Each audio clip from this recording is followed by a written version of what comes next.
But in a game 7, when the tournament is on the line, they have 49, they have 50, and Shopify Rebellion will win the $50,000 case on land. Because the ball carrier, Renegade has to get back and try to compete for this neutral ball. A beautiful plasma grenade is going to take down Stella. You cannot hide behind those flowers with that nade on that wedge. The press picking up the rockets. It's 4 dead again for Shopify in what felt like a Shopify game. A Shopify map is turning on its head. Renegade clutches it up and starts the arm. That's game. That's game. That's series. That's match. Go home, FaZe. Optic Gaming. Oh, the nade comes through, but Bound is there. But all of Optic are falling.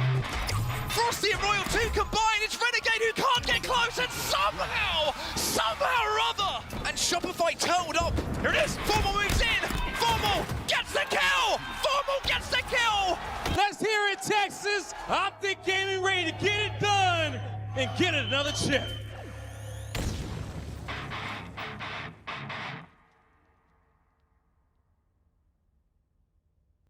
Hello, everyone, and welcome back to another episode of Tide the Leader Live. And it's live, which means we either just had a phenomenal tournament occur on LVT or we're looking ahead to a phenomenal LAN event in just 1 week. Tonight, we got both, as we'll be recapping today's Forge Hub tournament, HCS Arlington, and looking ahead to Dreamhack Dallas. My name is Mikowski. Joining alongside me every single one of these episodes is Eli and Mikwen. Eli, how you doing, brother? I'm doing good, man. I've been looking forward to this episode for a while. We also just recorded a recorded show with Last Shot, which is in the process of being edited. Shout out to our producer, editor, Kills of the Night. He's put in a lot of work behind the scenes just to put this show together, and of course, all the edited podcasts on the channel as well. So make sure you guys are tuned in and ready for that when it drops. But today, I'm ready to talk about Dreamhack Dallas. It's coming up fast. Just 5 days away. And speaking of Dreamhack Dallas, Austin, you've had plenty of chances to compete at the likes of Dreamhack and other lands. So we are thrilled to have one of the best Halo players of all time as part of the podcast. How are you feeling, dude? What are your high-level thoughts going into Dreamhack Dallas?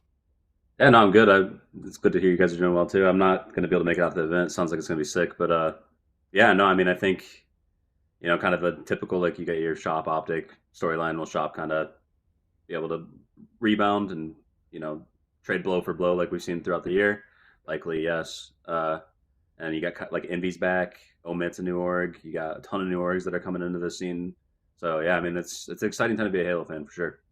There are a lot more organizations than I think anybody expected in year 4 of HCS, which gives me 2 reasons to be excited. 1, that we have so much support from from organizations for all the lands this year. And 2, there might be a big Halo announcement brewing for 2026. I don't know. You can kind of feel the energy brewing, and everybody's quite excited about capping off an incredible career for Halo Infinite, and then looking ahead to whatever Unreal Engine has in store for us. But before we get into the show, guys, I just want to remind you guys, if you are tuned in and you guys enjoy Halo content, hit the subscribe button. We are just shy of about 100 subs to reach monetization for the channel, which is huge because not just myself, Eli, and Austin on tonight's show. We got producers, we got editors, we got Kills in the Night, we got Callus, we got Isaac. We have so many people that help support the show. And just like with LVT, it is all community funded. So if you guys could just simply hit the subscribe button, don't need you to gift subs or become a member or anything like that. Just asking you to hit that free little button that helps us out tremendously. So big ups to everybody who's already been subscribed and enjoying the show so far. So recap of the Forge Hub tournament real quick. Let's divulge a couple minutes here as we look back at the previous day. Man, Envy, whether it's HCS competition or in something like a Forge Hub, a grassroots tournament, they look like one of those teams to beat going into HCS Dreamhack Dallas. Yeah, I'm excited for this Envy roster, to be honest. Like, they certainly have a bad taste in their mouth. You know, Piggy and Yaxon were on that Luminosity squad that went in with 5th seed alongside Avicii, and I'm blanking on their 4th right now. Who was their 4th at the LAN? Mortally, that's right. Okay. So yeah, they fall short. They finished top 16, which is rough, you know, going in with the 5th seed. But ever since they made this team change, they look entirely different. Like Precision and Descendant, I think, just give like a whole new type of energy to this roster. Precision and Descendant were a dynamic duo back on that Complexity roster that unfortunately could not play at London when the Sparty SSD scenario went down. So that's the last time we saw these two team, and it feels like they didn't lose any time at all. I mean, they look like the dynamic duo on the map. What do you see in these two, Austin? Yeah, I mean, it's just kind of like if you really look at like the top 4 team, there seems to always be kind of the damage dealer and the person that flanks for that damage, right? So, I mean, you can go kind of, I think people will guess at who those were, but that's kind of the whole vibe here is like Descendant's your damage dealer cross map, like hitting the shots, kind of over challenge, like, you know, kind of making like what seems like a boneheaded play, but when you have somebody like Precision that's there to hit the flank, get the cleanup damage, and save like Descendant's life, it just elevates both of them, right? Because Descendant keeps doing damage, Precision keeps flanking, getting kills, and they're both just talented. So, like, you know, if they do get in a situation where they get shot first or something, like they have a chance to always just reversal the guy or, you know, just hit really clean shots and open up the map in a way. And I think just something about their play styles just like linked together really well. I think they both have kind of been looking around, like team hopping, looking for the right fit. And the last time they both looked as good as they have was that complexity team. And, yeah, and I think with like Piggy and Yakik, you just have two people that are like hungry. They're not going to bring any BS. They just want to like kind of play matchmaking, scrim, grind, play fundamentally sound Halo, and I think that fits that mold well.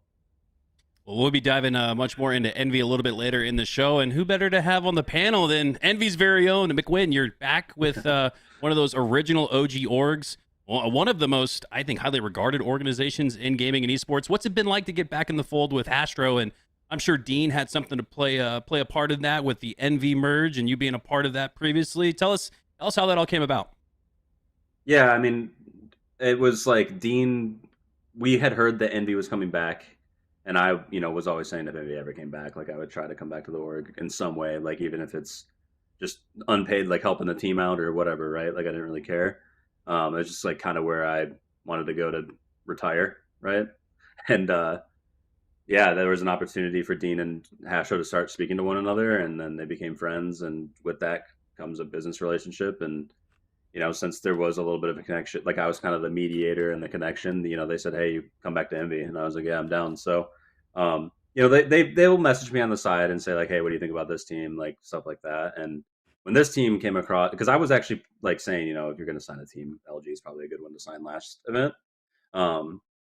And I think that they knew that already. And then, yeah, some people ask about this roster. I'm like, yeah, I'm a fan of everybody on it in the sense of what they bring to the table. So, well, big ups to Envy once again. And man, big ups to Forge Hub. Just to every single month in, month out, provide us with something to fill the gap between lands, it feels like, and $5,000 to compete for, no less. That's a massive prize pool. So huge ups to Forge Hub and all the Forgers for providing their incredibly unique and creative work to make for some really fun days like today. Well, let's move on ahead to HCS Arlington. Let's do a quick recap. I want to ask you guys one thing that really stuck out that just hangs on to the back and front of your mind just a few weeks removed from DreamHack Dallas. Eli, we'll go with you first. I mean, the blatantly obvious one to me is the damn power outage when Nemesis is up 2-0 on main stage. I can't, like, okay, let me just tell you my experience of this. And you were sitting right next to me, Hunter, is we finally finished our casting block. We were doing the gauntlet, right? We casted for like 2.5 hours straight. I go to the bathroom. I walk back to the LVT to make sure they don't need me for something.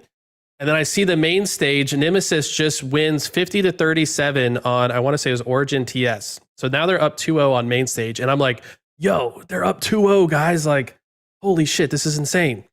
So I'm like, Mac, you want to go sit down on the main stage, like in the audience, and like watch the rest of the series?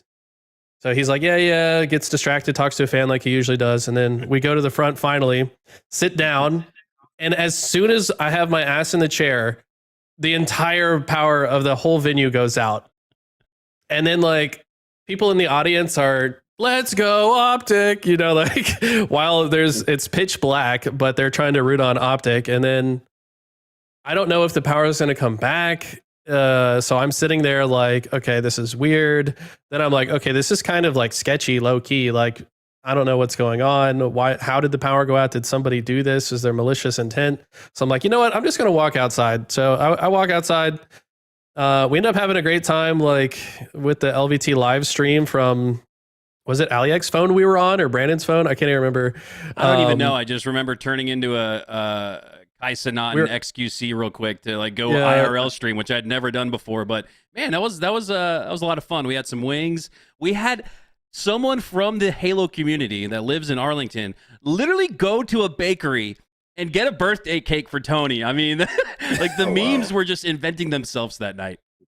Yeah, it was a wild night. And then of course Nemesis come back the next morning and they close it out. They beat Optic. I think that was for sure like the biggest upset of the tournament. The circumstances around it were insane as well, obviously, but they got it done. And then on top of that, they go up 2-0 on Optic in the lower bracket. And I think, wow, like they're just the kryptonite for Optic, but Optic just turn into 5th, 6th, 7th gear, whatever it is. And they just, I don't know. Optic turned into the most insane powerhouse roster we've seen so far in Halo Infinite. And Renegade was in like full God mode. I don't know if we've ever seen Renegade or any player play as well as he did. So those are the things that stick out to me from the tournament. How about you, Austin? Yeah, I mean, obviously the Optic like losers run was crazy. I think the LG 5th seed to top 16 was like crazy. And this is strictly from like being at home, right? So I think the complexity was really like head scratchy. Yeah, I mean, obviously, I think that kind of the biggest thing is like the whole shop Optic thing, and then like everyone talks about SSG as well. So yeah, SSG looked about what I expected at the tournament, but yeah, we'll talk about that. But since then, it's actually been kind of downhill. But shop Optic is probably the one that's like, I mean, that's really entertaining Halo for sure. Yeah, I think that for me, and I'm a little biased. Price, LBT casters are a little biased, but I think my favorite moment, or at least memory, was winners round 1 Optic versus Shopify, because it had never felt like a grand finals at lunchtime on a Saturday in a Halo tournament. I mean, that was just that was an absolute brawl to get to winners round 2. But if I had to deviate away from what you guys felt like was your biggest takeaway, for me, it would have to be the international success stories that we saw come out of not only Arlington, but really over the last year for HCS competition. And not only did you have the only 2 upsets in pool play were Nemesis and Z10, who both finished higher than their initial seeding, the only 2 to do that. And then if you look across at the open bracket, Eli, 3 out of 4 open bracket teams were from anywhere but NA. I mean, that was pretty shocking to me. You had Ether pop off, Mind Freak was popping off. What were some of your thoughts on what we saw from the open bracket in Arlington? And could any of those teams cause hell at DreamHack? Yeah, I mean, Mikwen and I were actually just talking about this before you joined. You were, taking your shower, trying to get all cute for the stream, obviously. But right, yeah, and I was knee deep in bottles and diapers. So we'd all do it in our own ways. But no, I was saying that I think LATAM has proven that maybe they deserve that pool play spot back, because like, have they ever even struggled in the open bracket? Ether look completely insane. Now that Tapping's back on the roster, it's like even more convincing. Like, I don't know, Ether just split games with SSG yesterday or the day before. I can't remember exactly what the day is, but like that team is getting better and better. I don't think that there's a chance they finish outside of the top 12. The question for me is like, when does Ether break into the top 8? Because we know they're good enough. They just have to win some more of those crucial series. And then also I got to shout out to my boys from Australia. Mind Freak looking incredible as well. Those guys don't have any method to practice besides watching VOD and 2v2ing and shooting thousands and thousands of bots for months on end while they wait for the tournament. But they showed out. They showed up and showed out. So props to those guys. I can't wait to see them break through the top 16 barrier, because that's what they're fighting right now. That's exactly what I was going to get to next, Eli. And this is sort of hypothetical in nature, Austin, because I don't think the HCS would change this ruling mid-season. But in your eyes, do the ANZ and MX region deserve their pool play spots back, just outright? I mean, they both probably deserve the spot, but I actually think that you should give it to LATAM, but leave ANZ going to open. I think one of the worst things that like they could have done for the ANZ teams throughout the years is like put them in pools. They get slammed by 3 teams, they're out, right? I think even they would agree that they would rather play through open, get into pools, or not get into pools. But even if they play through open, they're going to go deep into open. It's just more Halo for them to play, more practice. Whenever I talk to any of those dudes, it doesn't seem like they're really there. Like the results aren't the like end all be all for them. Like they're just trying to get better in their entire region, and their region's so small that the only way to really do that is come up with the tournaments. So I think they're both good enough to be pool play teams. Obviously, they're consistently making it in. It's just one of those things where to bolster that A and Z region, I think keeping them in open is probably best for them. Whereas Ether, yeah, probably should be like a third seed in a pool, probably. Yeah, Ether's one of those teams I could absolutely see take top 8. I could see Mind Freak climb up top 12. And the reason I ask you that, Austin, is because I just almost wonder, like a guy like Tapping Buttons who's used to being in pool play and maybe not having to exert so much energy through open bracket, would he have more juice towards the end of his Saturday on the other side of the pond, quite literally, over in ANZ? Would they benefit from starting in pool play and having 2 out of their 4 teammates get right to mouse and keyboard on PC? Remember, these guys played through the open bracket on input delay, I believe. It is a much different situation on mouse and keyboard on the Xbox. So you're really curious to see what Mind Freak could do if that were the case. Again, it's hypothetical. But I do think you're right, Austin. I do think they get a little bit of that land buff if they're able to make it out of open, because now they're on their domain, right? Now they're playing on their preferred inputs and setups with those nice PCs on the main stage. So it'll be interesting to see what they can do at Dreamhack Dallas. But before we get to Dreamhack Dallas, let's just cut right to the chase in that epic grand finals, which you guys can see on the bottom right of your screen. Optic seemed to benefit from continuing on through the lower bracket. What a story they had. Lower round 1 to champs. The only other Halo team to do that in history, I want to say, is SSG back at SLC just a few months ago. But what were some of your high-level thoughts, Eli, from the grand finals, where Optic, again, seemed to take advantage by being hot, being on the main stage more often than not? They probably didn't even have to change their chairs or setups, and they looked the part, coming out 4-0 in that grand finals, but the reset was a whole different story. Yeah, I mean, when we talked to Last Shot, he made it clear, like, playing against Optic has to be so stressful, and for Optic to play against Shopify has to be stressful for them as well. These two teams typically just go to war, but the difference is, like, if one of these teams is just slightly a little bit less warm than the other, it's very apparent, and I think that's what we saw in the first grand finals series. This that's on your screen right now is actually the first game of the grand finals reset after they had a time to, you know, go back to the drawing board, talk things out, have a conversation. And then they come back swinging. I mean, this is one of their best game modes, I think, and was the perfect game mode for Shopify to, like, get their mojo back, because they look unstoppable on this map in general. And this is, I think, in my opinion, Optic's worst map by far as well, now that they're getting better at recharge. So I don't know. It feels like it maybe was a benefit for Optic to go in the lower bracket. They get to, like, play together, feel what it's like to play on LAN, get used to the setups. Because there really is an element of, like, not being fully used to the setup you sit down on LAN. But if you just sit on main stage all day, you're Optic Gaming, you're going to be totally locked into your setup by the time Shopify arrive in your crosshairs. And they took advantage. Both teams played insane. I think that Renegade's performance was probably the best performance we've ever seen in Halo Infinite, period. He had, like, what, a 1.56 KD overall for the entire tournament, which is insane numbers. I don't know. It was really fun to watch. I don't think we saw Shopify in full form, though. And I think that when they do get into full form, maybe the story's a little bit different. But either way, these two teams are separated by the narrowest of margins. It's just going to be who's hot on Sunday that comes out on top. Austin, I think this will be a great segue for you, having competed most recently on the main stage in a grand final scenario. Talk about Cycle and Last Shot. This is one of the reasons why I chose Optic Gaming to win HCS Arlington. It was because I just felt like there's a step in the process that Last Shot and Cycle might be skipping by just going straight to a grand finals on main stage and winning it. That is a very, very, it's probably the toughest gap to leap across. Did you see that evolution occur for Cycle and Last Shot? And do you think that could have played into maybe why we saw Optic have just a slight better edge, just a little bit more cohesiveness against a Shopify team that looked to be the most cohesive in the offseason? Yeah, I mean, honestly, Cycle was probably their best performer in the finals. So he was really impressive. I do think that Last Shot and Frosty didn't have, like, the best of series. And then obviously it's like you look at it and Renegade's having, like, it's an all-timer event across the history of Halo, right? In terms of, I mean, you look at Karma, Dallas 06, Blaze, Raleigh, 2010, 2011. powwow and like when he got MVP, when he got 8th, right? Like, Yeah. and in terms of individual performances, it's like Renegade's.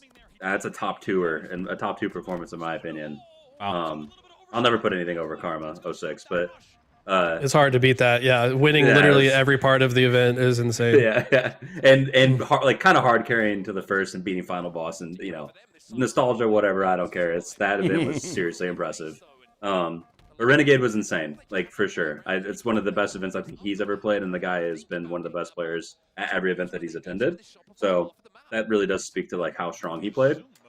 And yeah, so like, what's it look like if he's not playing that well, right? Does Shopify win a little bit more easily? And then Last Shot and Frosty like not having the best of series compared to their normal selves. I still think they had great tournaments overall, but yeah, Optic was just on fire and playing really, really, really good Halo and Shop. Like you said, it's you get on that main stage for the first time, and the lights do turn on, and things could be just a little bit off, and that's all that matters. Yeah, and going back to Eli's point around playing, I think I call it playing from home, right? Like creating an environment for yourself on land to where you feel like you're in the fuzzy wuzzy socks in your apartment with the perfect AC temperature set. You got your lighting, you got the moods, like you are in game mode. And I think that's probably one of the hardest things to do. But once you reach that level, like we saw from a guy like Renegade, it looked like he was playing from the apartment, if you will. He was in flow. He was in hardcore flow. Right. He was with different controllers too. Did he switch controllers? He had to switch his controller in the finals. His controller broke after the first series. No shot. Yeah. What's he doing to that thing, man? He set the thing on fire with his crazy plays, bro. Breaking a GameSir is insane, actually. But yeah, so he broke his GameSir and he used Lethal's controller for the second series. So, yeah, I mean, it was just that guy was in flow. No matter, nothing was getting him checked out at all. Incredible. I did, to switch controllers, that's insane, because there's a time period, just like with a baseball mitt, you got to break it in to where it feels like it's one with your hand, like an extension of your mind and body. And for Renegade to get right back into flow state despite switching controllers, wow, that's pretty incredible. I see BWAC in chat says, disappointed they don't do shout-outs on stream. Well, shout-out to you, BWAC. Thanks for hanging here. He said, he wanted Ogre 2 to get a shout-out. Okay, I'm cool with that. The GOAT. I'll say it outright. I think he's the GOAT. So real quick, I gotta. You got Eli. Yeah, I gotta shout out Black. He's actually the homie. He's done a few coaching sessions with me. I hope you and August Dapone and Jocko have been well lately. That's like their matchmaking squad. But thank you for the subs on LVT. We also have the YouTube live right now is the Tide the Leader channel. I got both chats up, but that's the one that we're trying to promote right now, guys. We're like 100 subs from being able to monetize the channel. So if you guys could just quickly click the subscribe button on the YouTube, that would help us out immensely. And I think we have a Descendant trying to join us. I'm trying to get him set up. So you guys keep yapping while I try to get Descendant to be able to log in. I'm trying to message him as well. You're good. Mad dash to see if we can get Descendant in the lobby. And while we Remember, wait for it is Descendant, live. we are doing a live show here, folks. So bear with us. But let's keep the conversation rolling, and let's talk about Descendant, who's set to join us here momentarily on Tide the Leader Live. Austin, let's bring this question to you. There's something to be said for osmosis in Halo, right? Just being able to kind of like absorb the experience and the history and the skills that your teammates have. I've noticed in the last week or so watching Descendant's gameplay, he's mastered the Gears of War strafe in Halo. This guy didn't play Gears of War though, but his teammate Precision did. I almost wonder, and we'll have to ask him when he gets into the chat. Have you been working with Precision on your strafe? Because I saw a lot of Gears of War like bouncing off of pillars here today that I don't see from anybody else in the league. Going back to my original question, Austin, is there something to be said for osmosis? And are you starting to see a little bit of that Precision diffuse into Descendant? He didn't need to get any better, but it looks like he did.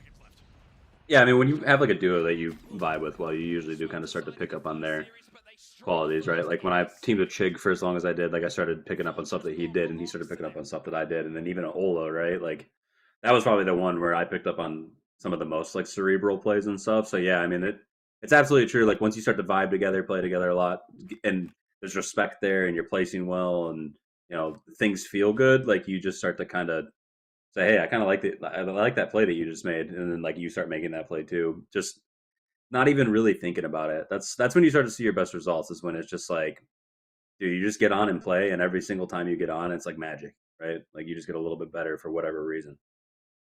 Yeah, very, very excited to see how the new duo of Precision and Descendant works out. We'll ask him about that here momentarily.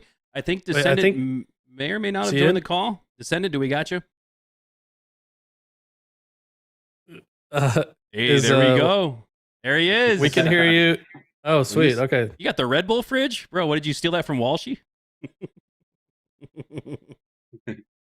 Nice, dude. Well, welcome to the show, my man. It is a pleasure to have you on. Congrats on taking down the 4-Chub 5K, but I'm sure you're even more excited for what lies ahead at Dreamhack Dallas. I'm going to backtrack here. I don't know if you're in the call for this conversation we were just having with Mikwen, but I've noticed in the last week, your movement has somehow reached another level. You're hitting Gears of War tap strafes on pillars and geometry that I haven't quite seen from you just yet.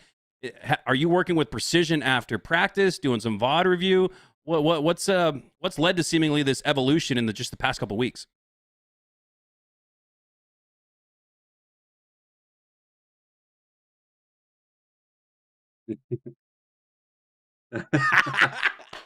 Wait, hold on. I'm not sure if they can hear you on the stream. One sec.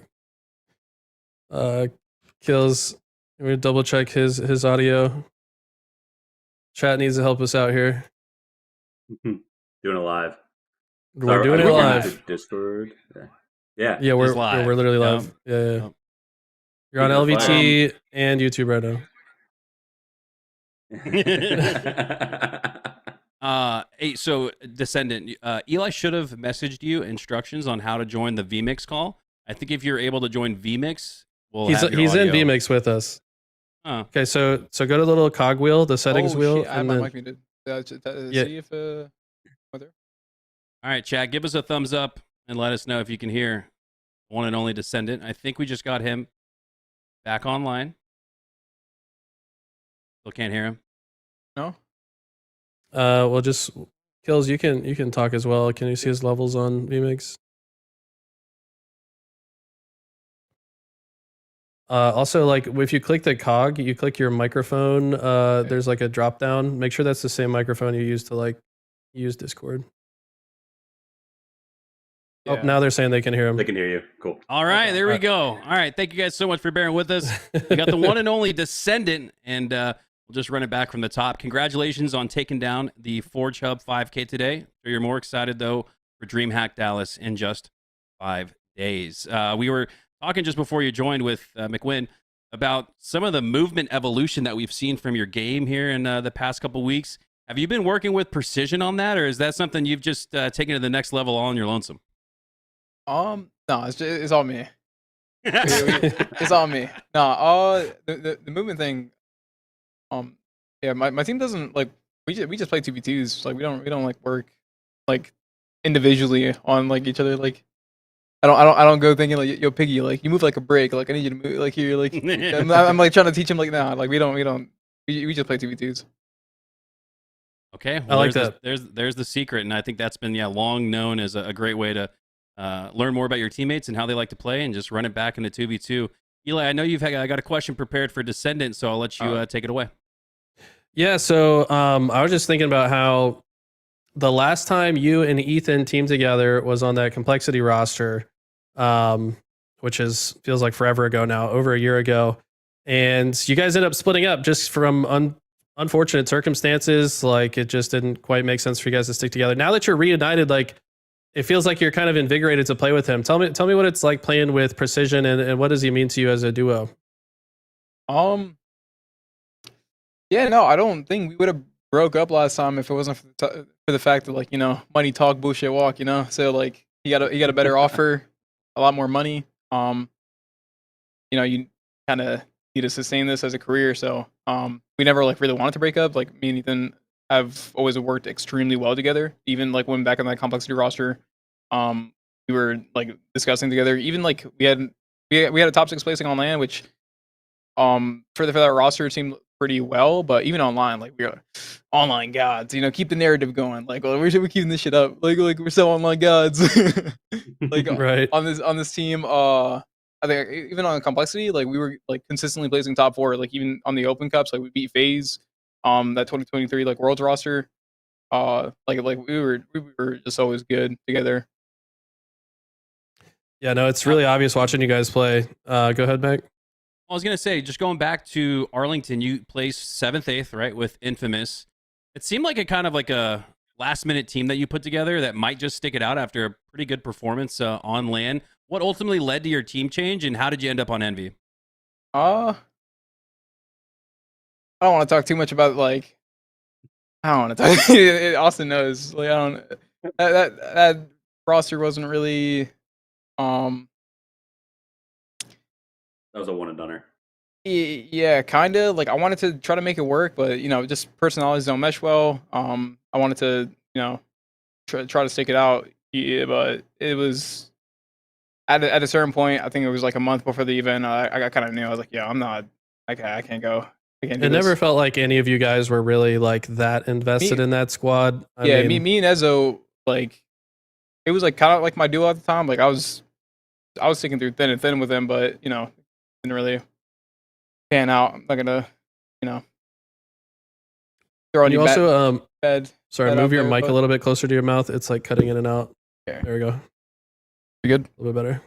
Yeah. Yeah, I don't want to. Better, yeah. I don't want to speak too ill of anybody. But just personalities didn't mesh well. Team didn't, play as good as we thought it could. On to the next one. Yeah, is what it is. And how did the current team come together exactly? I know a little bit of it, but Godly, bro. I don't magic, right? Is that magic? God, I don't know. The King J tweets don't really call it magic, but No, listen. Okay, dude, this some wild shit. All right, I'll explain it from. So originally, after all roster mania, like it was me and Ezzo. Me and Ezzo went to team with Piggy and Yak, and I knew for sure after what was it, Arlington? I knew for sure I wanted to team with Yak. It was like a guarantee. Like a month before the event, like we were already talking about it. It's like, yo, like I'm, like I'm coming over. Like make some room. Poppy's coming home. That was pretty much the call. It was like make some room. Poppy's coming home. So after that, like I know Avusi got picked up. It was originally going to be me in place of Mortally on that Luminosity roster, but everything fucking blew up. And then it ended up being me, Ezzo, Yak, and Piggy. Oh wow. Damn, why do you text that, bro? I had I'm having a brain fart here. You were gonna be on LG. Yeah, I was King gonna be J on comes LG, in. Yeah. Okay, so like Yak ended up like it was like so late at night, like it was like a day before the like roster lock or anything, or like two days before the roster lock.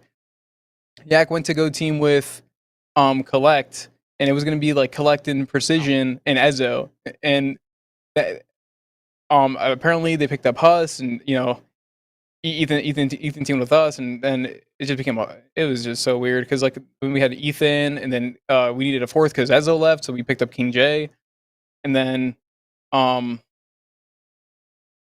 Yak was like, like I thought I had Ethan, like please take me back, like begging in the car. He's like, please. I was like, all right, bro. Like, it was such a hard call because like none of us really wanted to drop Jay, and when I kind of brought it up to the team of like Precision and Piggy, and everybody was kind of like they didn't want to do it, mainly because like this guy just got done snaking us like literally like an hour before, or like the day before, and I was like, yo, like if anything goes wrong, like blame it on me. Like this is my call. Like I think we will be better.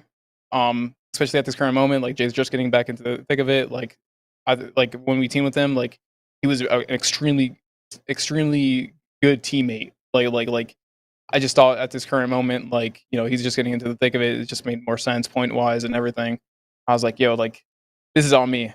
Like none of you guys need to take the blame. Like this is my decision. I know you guys don't really want to, but like we will be better. And pretty much There's I was also just like, yeah, here you go. It's also the fact that Jackson had points, right, and King J didn't have any, so like that also makes it a lot easier. Yeah, to pick him up. that was a little, not even a little bit. Like for them, it was like kind of copium. It was like, yeah, that plays a big factor. But for me, it was like, I think this is the best roster we can make, and we should do it. So that's how it kind of formed. I'm gonna be honest. I was in King J's stream, I think the morning after like the 17th team change that you guys had made, where he finally got fucked over and was left out to dry. And he told the whole story. And like, man, I felt bad for him. I love King J. I think he's an awesome dude. But he understood you guys' perspective as well. From what it sounds like, he was just like felt betrayed in the moment, and all the Twitter drama. It was like mainly with him and Piggy, like him or Piggy not like sticking up for him. But like I wanted to text him about that. I was like, yo, like Piggy stood pretty strong. Like he wanted to stick with him. But I was like, yo, like this is the best team we can make like right now. And I truly believe that. So I was like, what was it, Jason, that gave you so much conviction? Like you sound very, very confident in this team I was so confident, like even forming it. I think Yak is extremely good.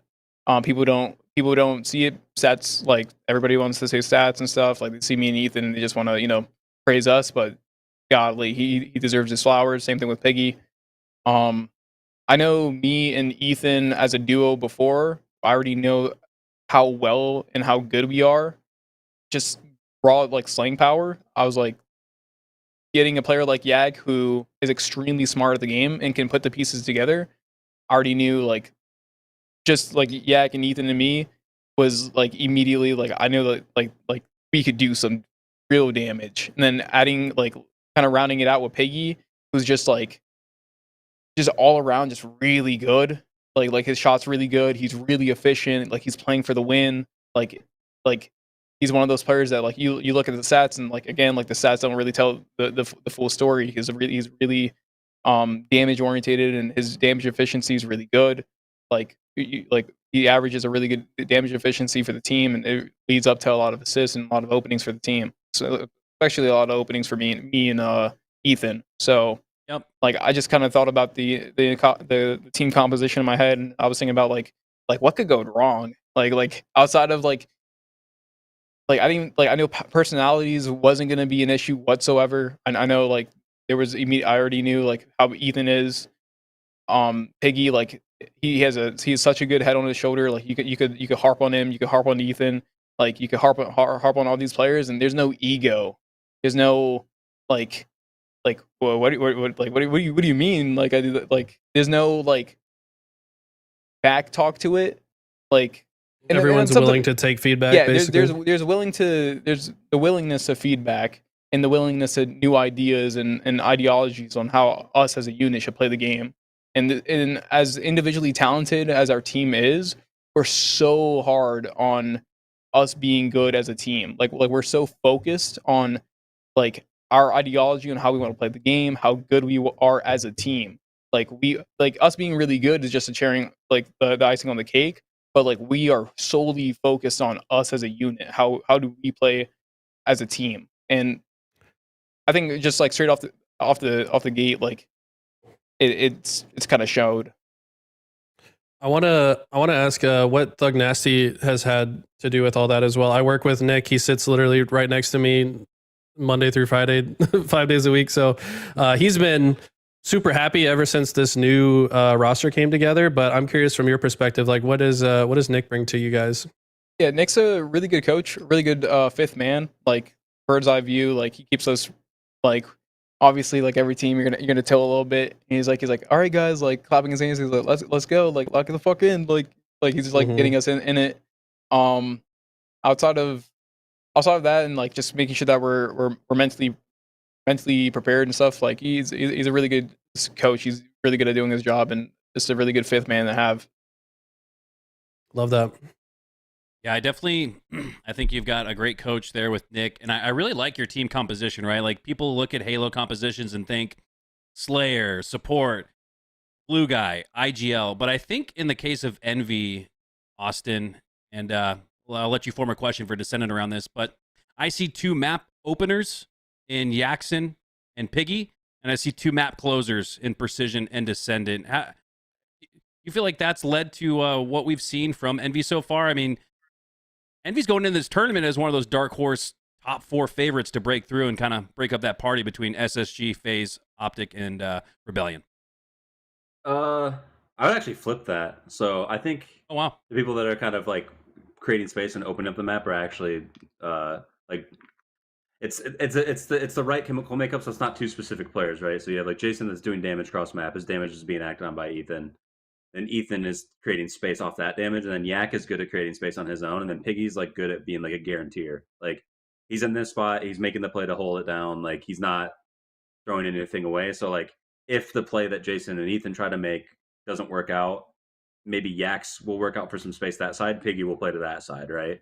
Or like Piggy will play towards this side. Or if they all three die, Piggy will make a good like rat play in a corner to like guarantee a trade or something, right? That just like keep the game, not letting the other team just have like full control of the map. And I mean, if you really look at all the best like chemical makeups of teams, that's really kind of the dynamic, right? Is like you kind of have like a guaranteer. You have somebody who two people that work really well in tandem based off damage and kills, and you have somebody who can create space on their own, right? And when you have that, it just makes the map a lot easier for everybody. So that to me, it looks like more like that, where like actually kind of your map guarantee, like your map holders are the inverse of what you would think. But yeah, no, I mean, it's just it's like Jason said. I think Jason and I talk quite a bit about like game theory and like team stuff. And I remember like 2 years ago, like Jason was like trying to pull stuff from my brain, like how do you get better, like how do you win, like all this stuff. And I remember I think I literally said like, dude, honestly, sometimes it's just a little bit of luck. Like you get on the right team, people get along, things go well, and it honestly feels like kind of magic. And I think you messaged me like 2 days ago and you're like, nothing's real. Like, I don't know what's going on. Like, I've never been a part of anything that works this well. And yeah, like it is like kind of like you wake up in the Twilight Zone. It feels like, whoa, like all these years of like busting my ass, arguing with people, having arguments about dumb stuff, trying to figure out game theory, trying to figure out ideology as a team. And sometimes you just get on a team where everybody's just like aligned, right? In that moment, they all kind of have similar mindsets, similar vibes, similar whatever. And a lot of the times you see teams like that just really enjoy teaming together. And if you enjoy teaming together, you're going to see the highest ceiling that team can see, right? Well, very well said there, Austin. I'm going to throw the option, or the opportunity, I should say, out there to both chats on Twitch and YouTube to come up with some questions for Descendant. We'll ask him one more ourselves, and then we'll cut it to the chat, let you guys interact with Descendant before he gets back to preparing and probably packing up for Dreamhack Dallas. Descendant, before we throw it to the chat, I want to ask you a question about your personal growth inside of the game. I remember working with you all the way back in Season 1. You were a player that had a lot of skill and a lot of speed. Seems like over the years you've reeled it in and known when to hold them, when to fold them, when to hit your brakes, when to pull back. What has that process been like for you, and what kind of role do you see yourself in current day? Yeah, that's a loaded question. He's good at those. That's his specialty. Wait, he has a superpower. I'm a little slow. Questions. I need to break it down. Give me a second. Like, anyway. So first off, just your evolution as a personal player. Evolution right? as a player. your cerebral space and your mentalist seem to just really crank up over the years, and you've gotten a hell of a lot smarter. Your game sense is phenomenal. What did it take to get to that point? I think my frontal lobe just developed, honestly. Yeah, bro. He was 15 when we were. Wait, how old were you? I just turned 20. Back when Halo Infinite released, I was like 16. Like, yeah, when I was watching your screen and scrims on G1. After getting slammed for 4 years, you'd hope you get a little bit better. Like a little bit better. Like I hope. Like I don't know. I think a lot of it came down to VOD. I've had, holy shit, I had so much VOD review like throughout these like 4 years, and just like finding who I am as a player. Like how do I see the game, and how can I envision myself winning the game? Like just I guess the type of player I am and the archetype that I am, and like what are my strong suits and how can I play towards that.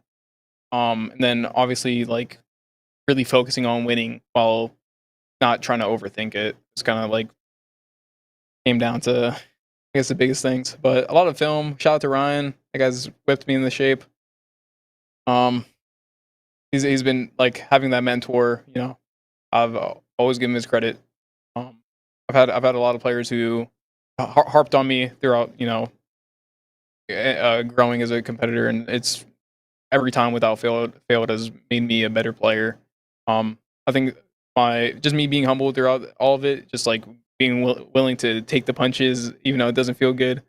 Of like you're getting harped on, you're having VOD review, and you're just getting your shit flamed. You're like why do you do this? I'm like, why do you do this? Like it's like I thought this. It's like, yeah, you thought wrong. It's like, all right, it's like, all right, my bad. You thought credit to you, whatever though. whatever you say. Like I've always had that attitude, like whatever you say. All right, I'm wrong. All right, let's try it your way. No, that's so true though. Like credit to you. I remember even back when we worked with you briefly. I mean, it was a very short period of time. Let's be real, but you were always like, Eli, what can I do to be better? And then even when we weren't working with you, you asked me that a couple of times. It's like, and it sounds like you asked that to Austin as well. It's like whoever you think can instill some wisdom in you, you're willing to hear what they have to say. And I think a lot of people need to hear that because I swear there's a lot of open bracket players that blame other people for their misfortune. And it's like, bro, you need to start taking responsibility and like have an open mind to hear what people have to say. And maybe you'll actually evolve as a player. And you're a perfect example of that. So props to you for that, man. Appreciate it. Let's get into some of these questions. Chat has been going crazy ever since we offered them to ask questions. Let me scroll up a bit. I gotta ask Tools question for sure. Yeah, Tools, let me. Tools had a good one. We'll do a couple of quick ones. This is just a one word answer. Who's your favorite player, Descendant, from Stu in YouTube chat? Favorite player? Yeah, I'd probably say, like, can I have like a top 3? I don't know. I can't say just one single player. Yeah, dude. All right, so I've always wanted to, like, playstyle wise, like who I've always like kind of looked up to was always Frosty and Royal 2, and I'm blanking out. Neptune. Neptune's like a weird one. Neptune was a weird one, but like I've always had that. I've always wanted to mix like the play styles of like Royal 2 and like Frosty, or like Royal 2 and Shotzi. I like the way that Royal 2 plays the game, but like with the Shotzi type movement, just the mechanically like gifted aspect of it, just like being like really OBJ efficient too. But it's just like throughout the year, it's just mixing what I like. Yeah, Neptune has some crazy movement. I've been watching him in Call of Duty. He's like a beast. He was like the day one. Like when I first started getting into the competitive, like that was the first pro I met. The first pro who like would play with me all the time, and like just like I was like 13, so it was a shout out to Nep. Yeah. Okay, let's ask Tool's question. He says, "What does Descendant think about being known as the most aggressive / ego child player in the HCS?" Yeah, they're right. You agree or disagree? They're right? Okay. Yeah, they're right. Okay. That was yeah, they're right. Self-aware. It's true. Listen, I know. I was about to say, as quick as he chows, Yeah, no, I know ego chow a lot. Honestly, like it's not. I feel like I do it at like a lot of good times, but ego chowing in general is not really like the greatest thing. But it's like, I think there's a time and place. Yeah, I think I can 5 pretty much anybody. So I'm like, I'm taking it. I'm taking it. Like you're gonna give me an ego chow. It's like I'm licking my chops. So I'm like, come on, give it to me. It's like you're reading the Spartan's body language. You're like, oh shit, he wants to chow. Let's do this. Like I'm literally want to go. I'm so like in touch with like I see like they have no exit. They can't leave it. I'm licking my chops. I'm like, give it to me. Give it to me. I'm coming. I'm taking it. That's funny. Okay, let's scroll through here. Verbmaker wants to know about the name change. Why did Carmea have to die, and why was Descendant born? I have never whatsoever liked the name Carmea. That was like a gamer tag change that I made like when I was like 10. It was never really. It didn't really ever mean anything to me. Not only that, like I always get called Karma. Didn't help the fact that I'm brown. Karma's brown too, so be like, yeah, you look like Karma. I remember, I forgot what was his name. I think it's like Fallout. I think Fallout. I remember her saying he's like caster? he's like yeah, I think so. It was a caster. Yeah, and he's like Karma. I was like 13. I was 13. This was at UGC St. Louis, and I was having an interview. He's like Carmea. He's like, yeah, you kind of look like Karma. I was like, what the fuck? No. Like what? It's like because I'm brown. We need to find that clip. I want to send that to Colin. That's hilarious. Hey, that always stuck with me. It's like, yeah, everybody just thinks I'm a Karma knockoff. Let me change up. So what is Descendant? What does Descendant then mean to you? Descendant's me. I'm a very like religious person. So when I think of Descendant, I thought like a descendant of God or like something of that sort of nature. You had God hand at one point too, right? Yeah, that, I don't know why people thought it wasn't changed to that. That's just like a Smurf. Like a Smurf. That's just a Yeah. Smurf. No, like, you were thinking about changing no, to it. no, I wasn't. No, No. I have the messages No, of like no, God no, Hand no. and Descendant. You were about to be God Hand. I was No, like, that no, name's no. ass. No, That's a that Smurf name that name's dope. Honestly, that's That sticking. I like that name. I like that name is sticking as my Smurf account. Like that's like the nickname of Descendant, like God's Hand. Like sticking with that. Okay, so one of Verb's next ones was how important was Hello, Ryan. I Verb. feel like you already answered on that, about yeah. Ryan Ubia. Yeah, Ron's really important. Of course, perfect. How tough was the ending of last year for you? Not making Worlds, teammates not going to the event last minute. What?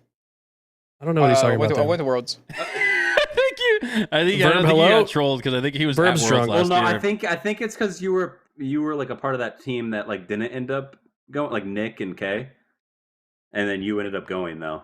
But like, remember how like early on before you were on that team, and then the Manny thing went down where he went to C9. And Oh then yeah. Oh, all yeah. that. I Yeah, think Man- he got you confused in that. Yeah, Mix. Manny did some psycho shit to get there. I don't know. Yo, he finessed. Yo, he finessed. He fucking finessed.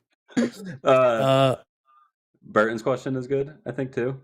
Yeah, Bert let had a me good one. I find. was trying to find it. Yeah. Go ahead and Here it ask is. it. Yeah, go ahead, Austin. Yeah. Who do you think the new player on the block that you've been noticing? Like, New player in the that's block. something I've been wondering too. Yeah, like somebody who's like playing through open or probably FR Ice Kid. playing through open. Ice Kid. Okay. FR Ice Kid. Yeah, that's I have my eyes on him. I think he's really Yeah. good. I would say, like, a production him. note. Ice Kid is a free agent right now, and he is based on just points alone. He's about doubled up on the next top available free agent. So There's a couple. sounds like you think Hey. Ice Kid should be on a squad. I think the Uzi twins, they're really good. Like I think like they keep doing what they're doing. Like they're eventually gonna make pool play, 100%. Outside the Uzi twins, I probably want to say like that have caught my eye.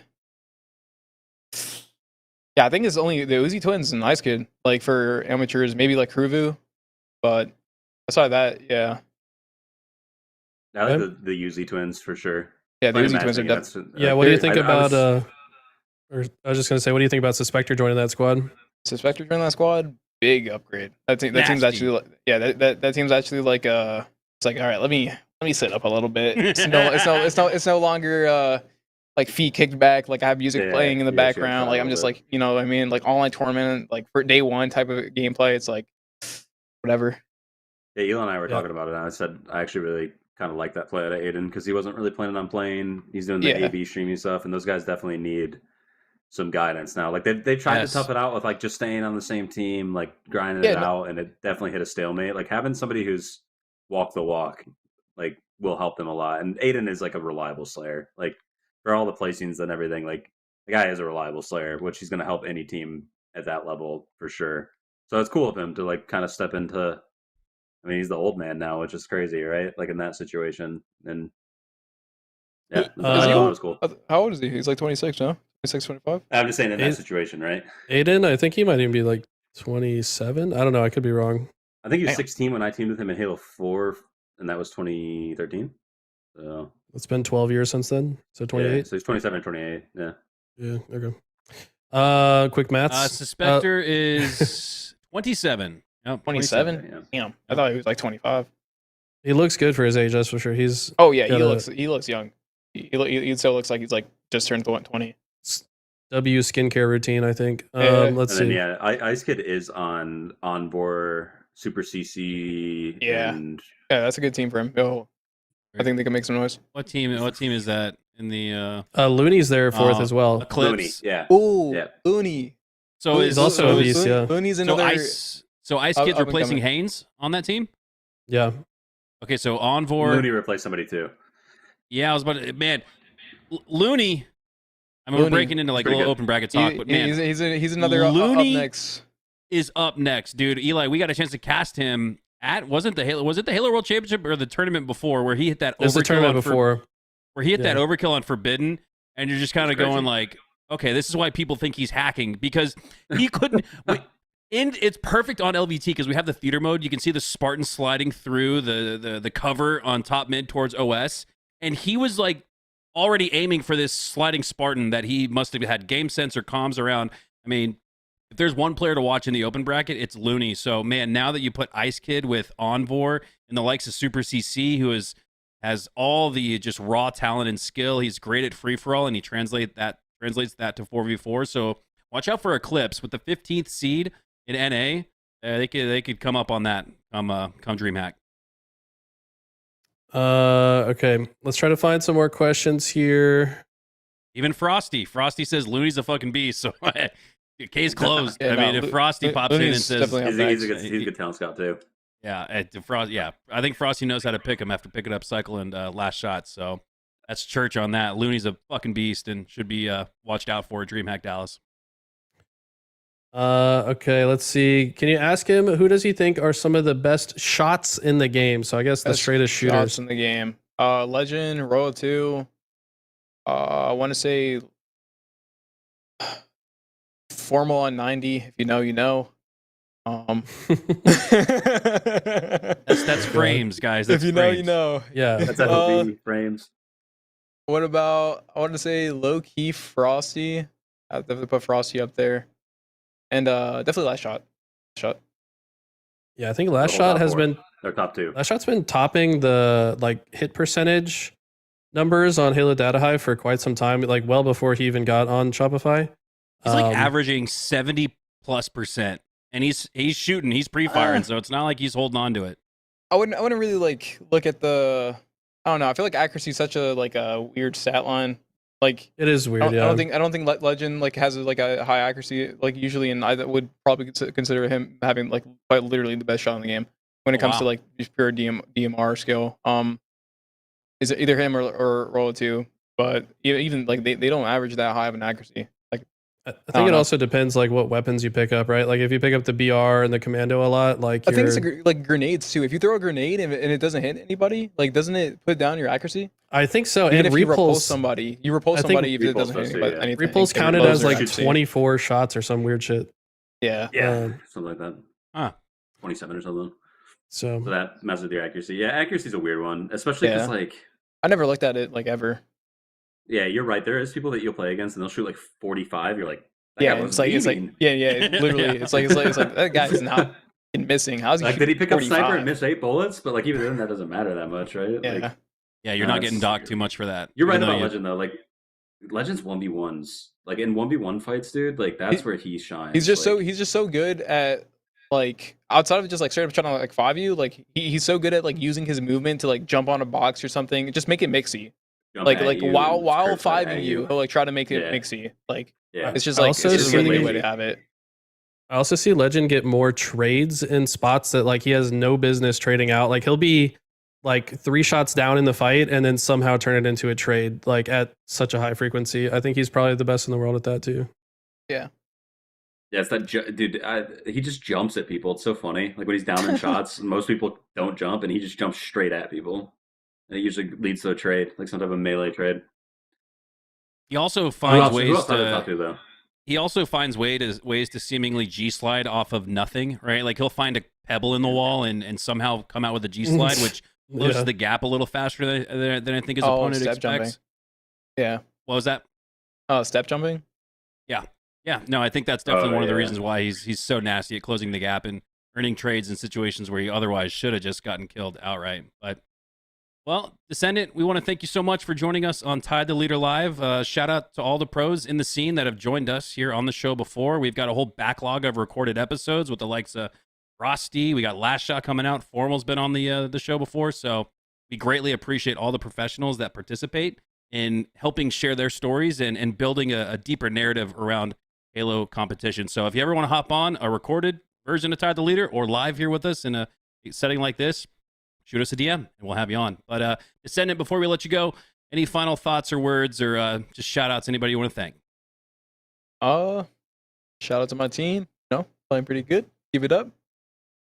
Shout out to you guys, thank you for hosting everything. Of course. Thanks for coming on, man. And looking forward to seeing you in DreamHack. We're going to obviously have the LVT booth set up. I think we're like right next to the main stage, according to the map. So if you want to hop on the couch with us at DreamHack, you're more than welcome. Alrighty. All right, you guys scrimming at the event. You got that set up yet? Scrimming at the event, Shopify.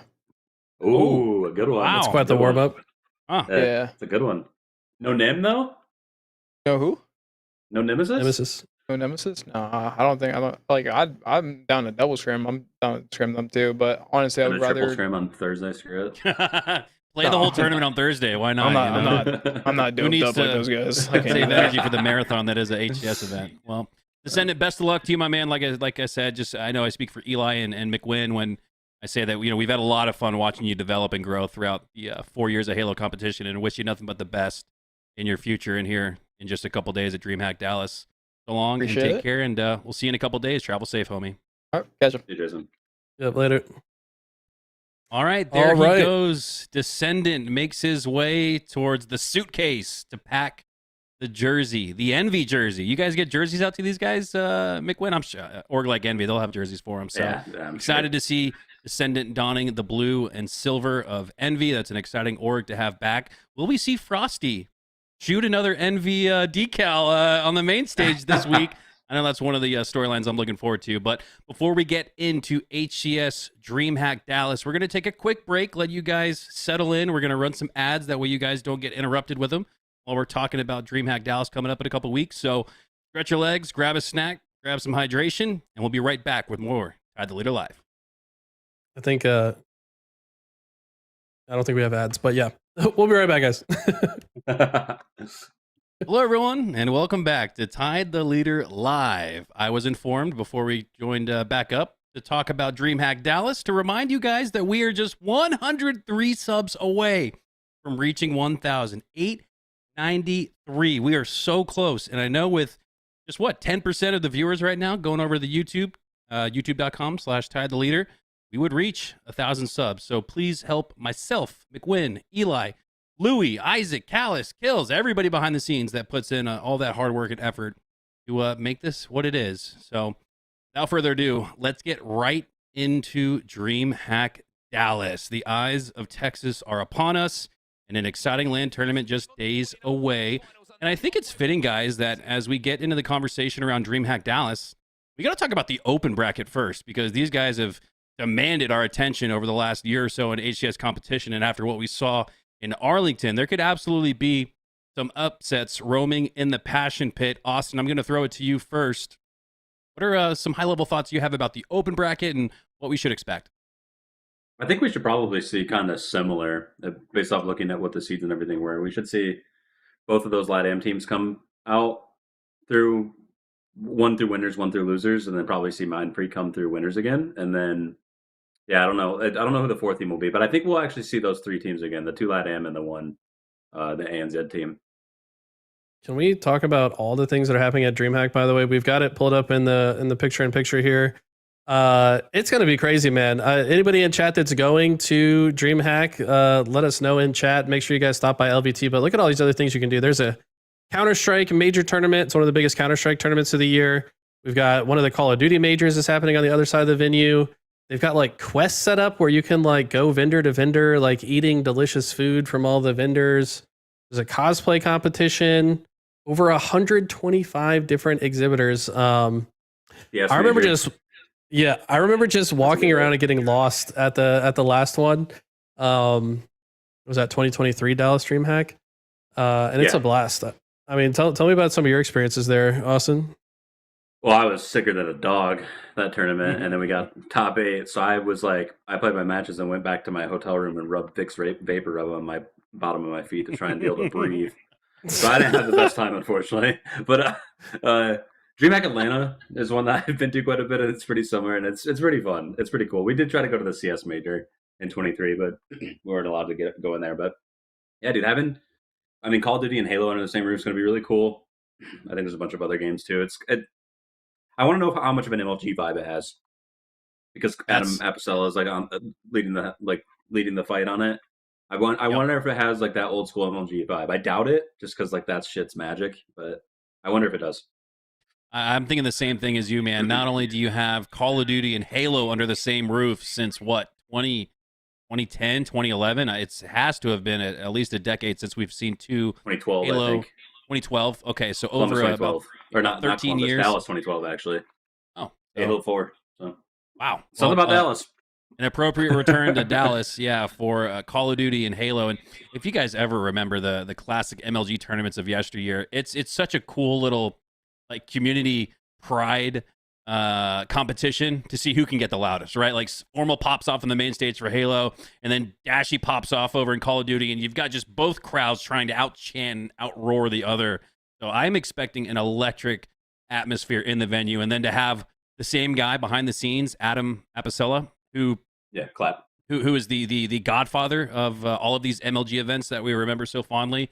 It's going to be a show come Dreamhack Dallas. So I'm quite excited to see all the different activities and tournaments taking place there that weekend.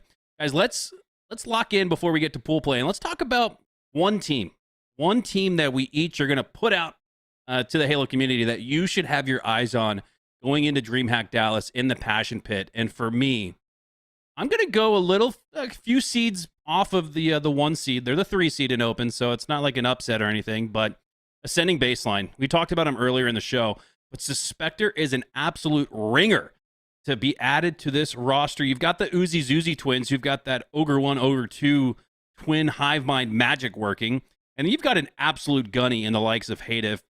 I am thoroughly expecting these guys not only to make it out, but potentially even upset some brackets, which hard to say for a 13th seed in NA, but if they've got the guys, if they've got the roster, I think this is a team that could take that next step, especially like you talked about, Austin, having a guy like Suspector who's walked the walk, and now you're just instilling all of that wisdom and experience into 2 absolute demons who are up and coming in the Uzi Zuzi twins. Sending Baseline, watch out. What do you think? Hold on, before you answer, can we actually get the open bracket seeds pulled up? Here we go. So Nice. if this is an image, I don't know if we can scroll down on this, but there's a sneaky team. You've got one that deep? That's the 43rd seed in this open bracket. What? And they're He's farming Luminon clips Gaming. right now, guys. No, You're just listen, farming clips. listen to me. Suppress just showed up in chat, so he knows who I'm talking about. So the 43rd seed is Luminon Gaming, and it's Jazero, Diagram, Neuronical, and Avenue, now known as Invid. Yes. Wait a minute. So the two of the triplets, Suppressed is the 3rd triplet playing for FaZe, but his 2 twin triplet brothers, Diagram and Avenue, teaming with Neuronical and Jazero. All of these guys, prior top competitors in Halo, they're coming back. I don't know how or why or what exactly transpired, but they're back. And I feel bad for anyone that runs into them because they have no points. So they're going to be playing against... They're going to be playing against a top seed and might just disrupt this entire bracket. This could absolutely decimate winners round 1 or winners round 2 of a bracket, because you're exactly right, Eli. That's tough, and these guys, they haven't competed yet this season, so they don't have the points. But Austin, they've got the skills and they've got the experience. So while I thought Eli admittedly was clip farming here, trying to put us on notice of a 43rd seed in the bracket, but he's right. Don't you think? He is right. Yeah, no, he is right. Wow. I mean, Jazero hasn't played in a minute. Neuro's been playing a little bit again. I mean, Diagram and Av play all the time. I mean, I've always thought Diagram was really good. Like, I think that he was kind of slept on. I think, obviously, Suppressed has kind of taken the spotlight off of those triplets, but they've all been extremely talented the whole time that they've played. And, yeah, I mean, I actually like that team. I don't know how much rust will be there. If they can shake off the rust pretty quick, like, I mean, that's a dangerous 43rd seed. Yeah, Neuronical wants to know, can we get a refresher on Neuronical? Or sorry, Maverick wants to know, can we get a refresher on Neuronical? Neuronical was on the Complexity roster with Cycle. Who else did Neuronical team with? He was on Was it G1 Mental all the time. at the time? He was on He was on G1 G1 with too, Precision and Swish and Who was their 4th on that who the squad? 4th was. But yeah, Wait, okay. Wait. Storyline. That this team will play Gunny round 2, most likely. Ooh. Yeah. The number 43 team will play the 11th seed in round 2. So if 11th seed wins their match. So yeah, and Lies Infantry is currently the 11th seed. And that's Gunplexion, Ziod, Facty, and Tony 2-turn. So, man, it's going to be turned up in winners round 2 because that's like a winners round 3 or 4 at least, right, Eli? Yeah, I mean, if you think about like the talent on the two rosters, right? Like that would be normally much later in the bracket, but it's like Austin said, these guys haven't been like practicing, they haven't been scrimming, they didn't play it in the open series, that's why they don't have any points. You know, Gunny's been grinding. You imagine he's got a lot of reps under his belt. He's probably not afraid of them because they haven't been in the mix, but I think they should definitely be on notice. That's a squad that could just show up and have like amazing Kim and just start destroying people. I don't even know how many reps they have on the new maps because they didn't really compete before like Origin. Or they competed before Origin. They competed probably before. I don't even know how many reps they have on like Forbidden. So it'll be interesting to see how they adapt on some of these maps. Diagram probably has Forbidden reps, I think, but he's like the only one. Right. And so just a little bit more they got lore Fortress, a little bit more lore on Neuronical. He initially took a hiatus from competing to focus on becoming a brain surgeon. That's part of why his name is Neuronical. He's all about the mind and the brain. He's got the big brain plays to match. So I'm quite excited to see him return to competition because I kind of felt like when he left, he left a lot on the table as far as what his potential looked like. So we're not trolling. We're not even, I don't even think we're being hyperbolic. Watch out for the 43 seed here. Yeah. In the open bracket. I'll also say like SWAT Lat Am is out to me right now because Pelugod has 12,000 points, but they don't even have a third and fourth teammate. So assuming they find teammates that have points, like that's going to shake up these seeds as well. Like these seeds, I think, are far from locked in, even though we're only like 5 days out. Like a lot of these seeds could change based on who joins these rosters. But there's some fun squads. Sargoth is going to be there. So I saw Sargoth in the tournament today for Forward Chub. Shout out to Casey. Love that dude. Looks like he's going to be teaming with Sixin, who plays on 10 sensitivity. That squad's going to be dangerous. This Luminon White / Karma. So that squad, I want to say, made it to the last round last tournament. Natroxin, Wily Coyote, Lickety Split, and Agency. They were like on the verge of making it out. Yeah, Saves is on the roster. Is that who Lickety Split is? Yeah, I think so. I think that's Saves. And they, I think, narrowly lost to Dark Inside. So man, there's a lot of this is going to be an all-out bloodbath in this open bracket. Well, let's cut right to the chase. We're going to do our predictions for the top 8. Let's predict who's going to make it out of the Passion Pit. I'll start with a difficult task here, but you definitely got to give me Ether and Mind Freak. I think they repeat from their performance. It is so hard to not choose Dark Inside. They made it out of open in the last major in Arlington. And I feel stupid for not predicting that they'll make it out. But man, when I look at Ascending Baseline and Eclipse, I could definitely see those two be the two NA teams that make it out of the open bracket. But again, I feel like 1 week from today, I could feel like I'm eating my words with keeping Morgan and the boys out of pool play. Austin, who's your top 4 from the open? I'm going to go either Mind Freak winners. I think I'm going to go Alpha X Luminon. That Alpha X Luminon team actually looks extremely strong. From like just, I mean, they might be kind of some Reapers there. Like they could honestly beat Mind Freak if you really look at that matchup. That's, I mean, those are like a bunch of grinders, right? So it just kind of comes down to, in my opinion, how well they all kind of like play on LAN. That's always been kind of like LATAM's hill to climb, I feel like, and obviously not with Ether, but historically. And so I think those 3, and then yeah, man, I think they're going as Tenrai now. So that's the Super CC onboard team. That's always a threat. AB's a threat. I mean, that 43 seed's a threat randomly. Like, yeah, I think those, and then obviously Dark Inside, right? But Dark Inside, it looks like they'll play AB. So I mean, that's going to be a really good match because that's 1 versus 8, and then Tenrai will play BH3. So yeah, just off like basic bracket logic, I actually think that I almost have to go AB Tenrai playing each other for a spot. I think this is how that would work out, or they'd be in win, like they would no matter what be in that final match, just off those series alone. Because I do think that AB probably beats Dark Inside, and I think Tenrai probably beats BH3. So yeah, it's definitely one of those. That's I think tough, I think man. Yeah, that's tough. It's really tough. I'm gonna go Ether Mind Freak for sure. Make it out. I just Mind Freak might do it through losers this time around. And outside of that, I think you have about 4 or 5 teams that you could say. Kraken could randomly, right? They're solid too. So, but the strongest people in the bracket, I think, are the top 4 seeds. Those are like the 4 that should probably make it out. Yeah, this is tough. By the way, shout out to Simon in Twitch chat. He says that Mythic Gaming will shake some things up, which is true. Mythic 26 seed, Mailman, Crexy, Huffy, and Titan. That'll be a good team for sure. With legendary C4 as their coach. Shout out to him as well.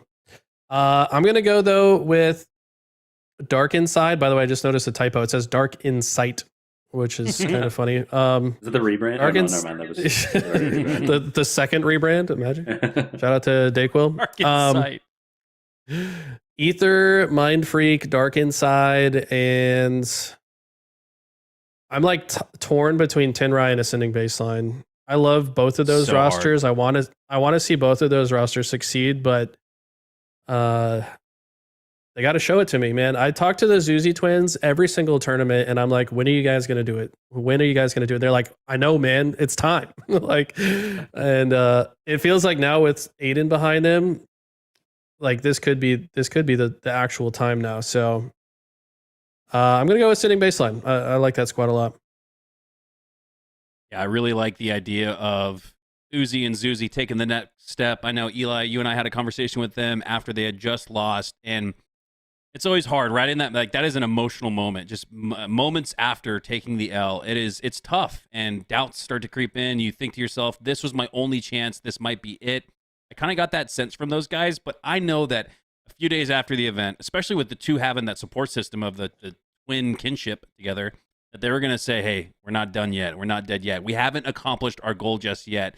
And they kind of reminded me of like the sniping lies of current day Halo, where they are just right there, 17th, 17th, 17th after every single event, every single LAN. It feels like they're right there on the cusp.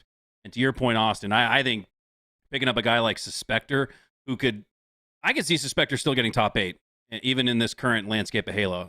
He might need a different team. I still think that these guys could get top 12, top 16. I don't think necessarily top 8 is in sight for him, but hey, you got to walk before you crawl, or crawl before you walk. You seem like the type that would walk before you crawl, to be honest. You're always ahead of yourself, let's be real. He's digressing. It's going backwards, but you know what I'm saying. You know what I mean. Boot to the neck, right? So neck to the boot, it was your quote, actually. That's right. Neck to the boot was my quote. So, yeah, we're getting a little off the rails here. So let's bring it back in line after breaking down all of the open bracket, who to watch out for, whether it's individually or teams of 4. We've made our predictions. Now it's time to talk about pool play. Last event, we had 2 teams from EU upset NA's best. The only 2 teams to finish higher than their seeding in pool were Z10 and that Nemesis roster. Love the memes. Great social commentary, by the way, to the admin, Wadman, W-Admin. It was there. Wonder Boy. Did you know that? That was Wonder Wonder Boy's Boy the guy behind tweeting? all their.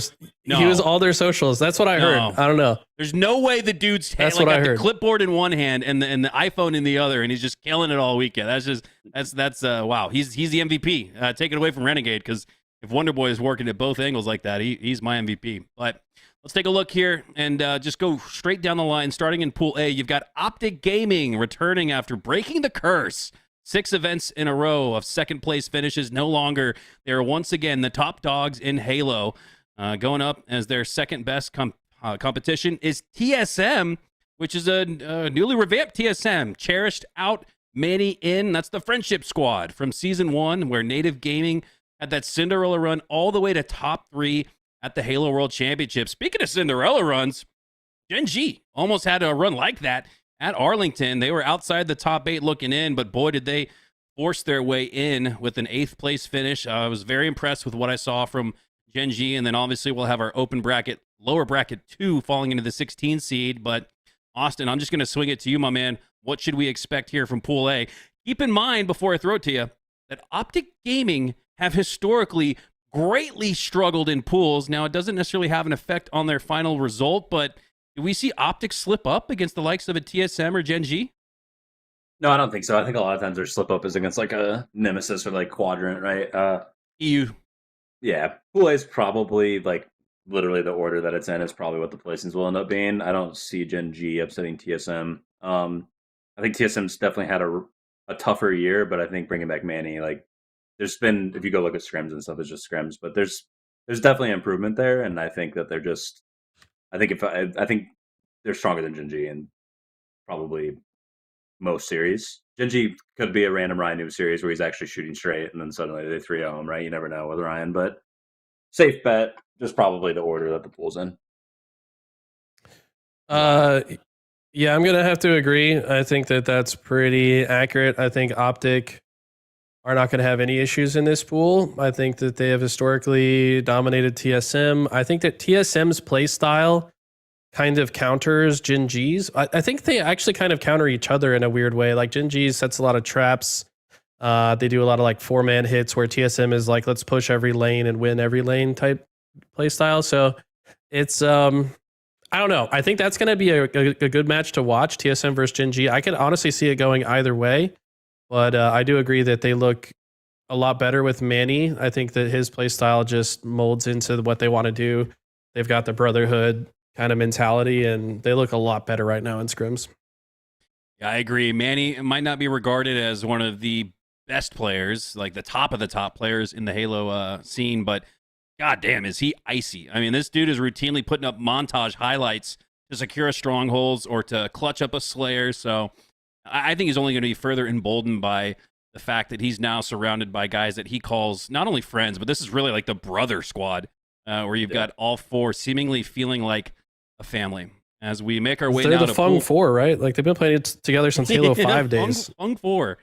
And they're going to have some fun this weekend at DreamHack Dallas. So while they might not upset Optic in pool play, it doesn't mean that they're not looking at a top 8, who knows, maybe even better finish. But let's move right along the graphic here to Pool B. You got Shopify Rebellion, who came into Arlington as the 1 seed. They had won 3, maybe even 4 out of the 5 off-season tournaments if you include the case on lane, which I absolutely think you should. But they fell a little bit short at Arlington. Nemesis stands in their way, and in their pool, they were sort of the bracket breakers, or at least in pool play, where they did take down Optic Gaming, narrowly took them down in champ bracket as well, which would have made it we'd be having a whole different conversation at this point, I imagine, if Nemesis had secured that upset. And then you've got Omit below them there. That's Ezo, Us, who's no longer teaming with Complexity and Precision. You got Collect and Mortally, and we just had Descendant on. It's a lot of his former teammates on that one squad. Eli, what should we expect in Pool B? Pool B is interesting to me. I think that Shopify actually have a pretty good matchup against Nemesis. For whatever reason, Nemesis has historically done significantly better against Optic than the players on Shopify. So I think Shopify will win this pool. Nim, though, I think shouldn't have an issue with the rest of the pool. Whoever comes out in open and omit, that's no shot at omit. By the way, I want to shout out this org real quick. So this team, they're like the number 1 challengers team from Call of Duty. I think they actually have 2 teams in Call of Duty, so like right below the pro level.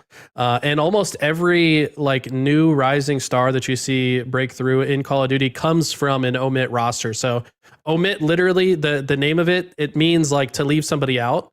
So the idea is he wanted to pick a team that feels left out, that gets overlooked often, and man, is every single member on omit like by definition that, right? Like they are all typically the overlooked squad that has a ton of talent that could on any given Saturday or Friday just make an upset. So yeah, shout out to Rafi, the owner behind Omit. I'd love to have him in the scene. I think that squad might be more dangerous than people expect. It looks like kind of all over the place on paper, but they've been looking pretty good in scrims. The problem is they've got Shopify and Nemesis in their pool, so that's a pretty tough draw for them.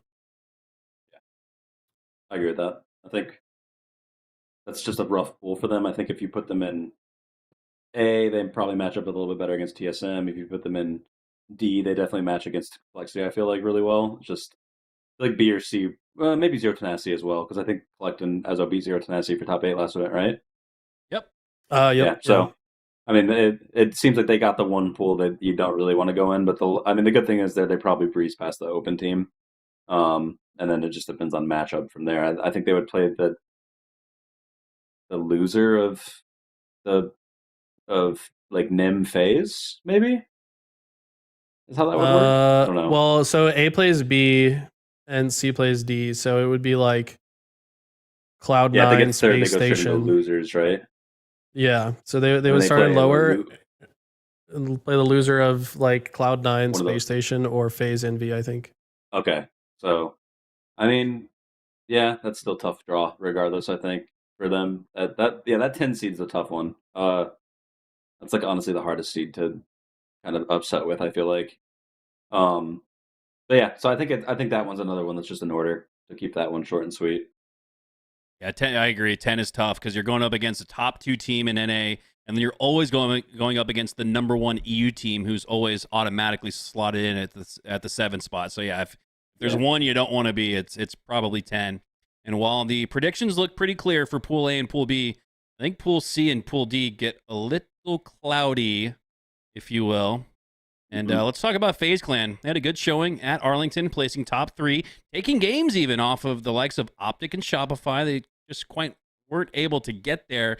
And now you have a Cloud9 roster coming off a 5th, 6th finish at Arlington. They revamp, add Lethal, sans Manny, and then you got that Zero Tenacity roster that looked really good in Arlington, upsetting their way along the championship bracket. I don't think this one's as easy to predict as A and B are. Austin, I'm going to ask you nonetheless, though, what are your predictions for Pool C? Do FaZe get upset by one of the 2 teams lying in their wait? No, I actually think FaZe are like probably the least upsettable top 4 team, funny enough. They're gatekeepers. Yeah, dude. Like they kind of dominate everybody that's outside that top 4. I mean, them and Shop, I would say. Like SSG and Optic are definitely like Optic can have some rocky series here and there, but their ceiling is just insane. So I think FaZe wins that pool like pretty handedly, actually. But I do think Cloud9 Z10 will be a really good series. But I do really, really like the lethal grab for Cloud9. I think that's a big pickup. I think they just need some ice, bro. Like you watch their series and they're going to Game 5 with Shop, losing it, going to Game 5 with SG, losing it. Like, bro, if somebody just made one better play in some of those games, they probably win the series against some of the best teams, right? So they've been that close to like an upset, like a really crazy upset in the last 3 tournaments, I think now. So I think TJ brings some stability and some like like winning plays to the team, and obviously he's been like grinding in the 8s and 2s, which a lethal that's actually cares again is a really cool sight to see. So maybe, but Cloud9 definitely I think could win this pool, but I think that FaZe is just like a tough matchup for them. And then Z10 C9, I think C9 should win that pretty easily. So once again, probably the same order for this one, but the series are much closer and like could go either way in my mind. Yeah, I agree with that take for the most part. I think Cloud9 features 2 of the more underrated players that we have, which is like Sab and Skeptify. These guys are individually so good, especially when it comes to Slayers. Like I think Cloud9 can win a Slayer against any team, period. Like they are going to be one of the best Slayer teams, and I think that if they can like catch FaZe slipping in like game 1 or 3 objective, like they could actually take that series to game 5 and then close it out with a Slayer. So like I wouldn't sleep on Cloud9 too much, but I do also kind of agree with the sentiment that FaZe is just like gatekeepers when it comes to pools. For whatever reason, they're always 3-0. They like don't drop any series. They're just so strong on Fridays. It's going to be a tough one. Zero Tenacity needs to show me a bit more. I feel like if they were able to beat that collect lethal Descendant team for top 8, then like I might have a little more faith in them. But like right now, it feels like they're kind of exactly where they should be. I don't see them making a upset against either Cloud9 or FaZe. But they should beat the open bracket team. Like, well, open bracket, if they would get what, Mind Freak, if it's Ether Mind Freak that make it out in winners. Yeah, winners. Yeah. Yeah, it just depends on how it works out, but yeah, most likely Mind Freak. And I think that's actually like a pretty good matchup for Mind Freak. I don't know. I could see that going the distance. But I think Zero Tenacity so far just like a bit better than the open bracket like group of players. Yeah. All right, moving along to Pool D, where SSG carries the banner for now. This has been a team, guys, that we've just been waiting to see get into a grand finals to show. I mean, they've got multiple rings. They've got 2 of the last 3 MVPs in Lucid and Stellar. This is a team that's surely got to show us more at DreamHack Dallas. But before they show us more, they got to show us they can clear the pools. Austin, are they going to do that? They got a pretty tough Envy squad laying in wait. I hate to say I'm not too high on Complexity because this is one of my favorite orgs. I love everybody that works there, but I don't know. They seem to be falling down the rankings in my eyes. But I want to ask you guys, what do you guys think about Pool D? Will Envy pull an upset here against SSG? Eli? I think they absolutely have the opportunity. So the weird thing about Space Station is like I feel like they're at a really weird spot right now. They like the microscope has been on this roster since they formed, and it's just been like every single day people are talking about it. It doesn't matter what stream you go to, whether Space Station's playing there or not, they're getting talked about. There was a recent Broward Clips video, shout out to Broward on YouTube, where APG is chiming in, you've got Shyway chiming in, like all these very intellectual thinkers in the game think there's a problem with Space Station, and there clearly is. And I think Stellar himself even said that. He's like, bro, I don't know what it is. It's not something that can be fixed with VOD. Their pacing is just off. Something's up. And then you see the complete opposite. Envy seems to have found magic in a bottle, and they're just like, whoa, like this just works. Like our teamwork and chemistry just flows without us even having to think about it. Whereas SSG is like overthinking everything, right? Like, it's hard to say because the talent is like absolutely off the charts for Space Station, but something about the way they work together as a team is just like not working right now. And this is probably the hardest pool to be in. I think that you're saying you're not that high on Complexity. Complexity started off this roster with some really bad scrims, but recently, like they were just taking games off Optic literally earlier today. They've had some good showings against other top teams. Envy doing well in scrims, and then Space Station just split games with Ether, who is likely to be in their pool, by the way. So it's like I see Ether making it into this pool, and this is by far the pool of death, in my opinion. Yeah. And like I have no idea. This could get completely turned upside down. I would not be surprised if Ether wins this pool. And I'm not even joking when I say that. Like Ether could win this pool. Like I'm serious. So this is the wild card pool for sure. I think SSG is really at like a inflection point in their roster. Like these guys are winners and they want to win, and I mean this is a scary pool to be in with like the kind of the situation that they're in. I think they all do level up on LAN still, so I do think that they should win this pool, right? Like just based off of like history, they should. But I would not be surprised if they end up third or fourth, or I doubt fourth because they'll lock in. Fourth seems crazy. There's no way that they get fourth, but like. And it's like you said, it's Ether that's coming in, right? Like this isn't like a 16 play. This isn't like a 13th place team. This is the team that came in and pushed LG to top 16, right? So, Envy. Let's see. Like, I mean, not to put like any pressure. Obviously, I'm a part of Envy. I want to see them win this pool, but not to put any pressure on Yak and Piggy. But I think that they're at a really interesting point. There's not a lot of times that you get to go to a tournament and get a second chance at the same situation, and this is quite literally the same situation. Minus they played FaZe in their pool, right? I think so, yeah. Yeah. So, like, honestly, right now in this situation, I'd say if you want any of those top 4 seeds, you want SSG in your pool. So this is like a really good chance for Yak and Piggy to say like, hey, like first event, whatever, didn't count. Like this is actually like we're actually like the 5th best team, and come in and make a statement.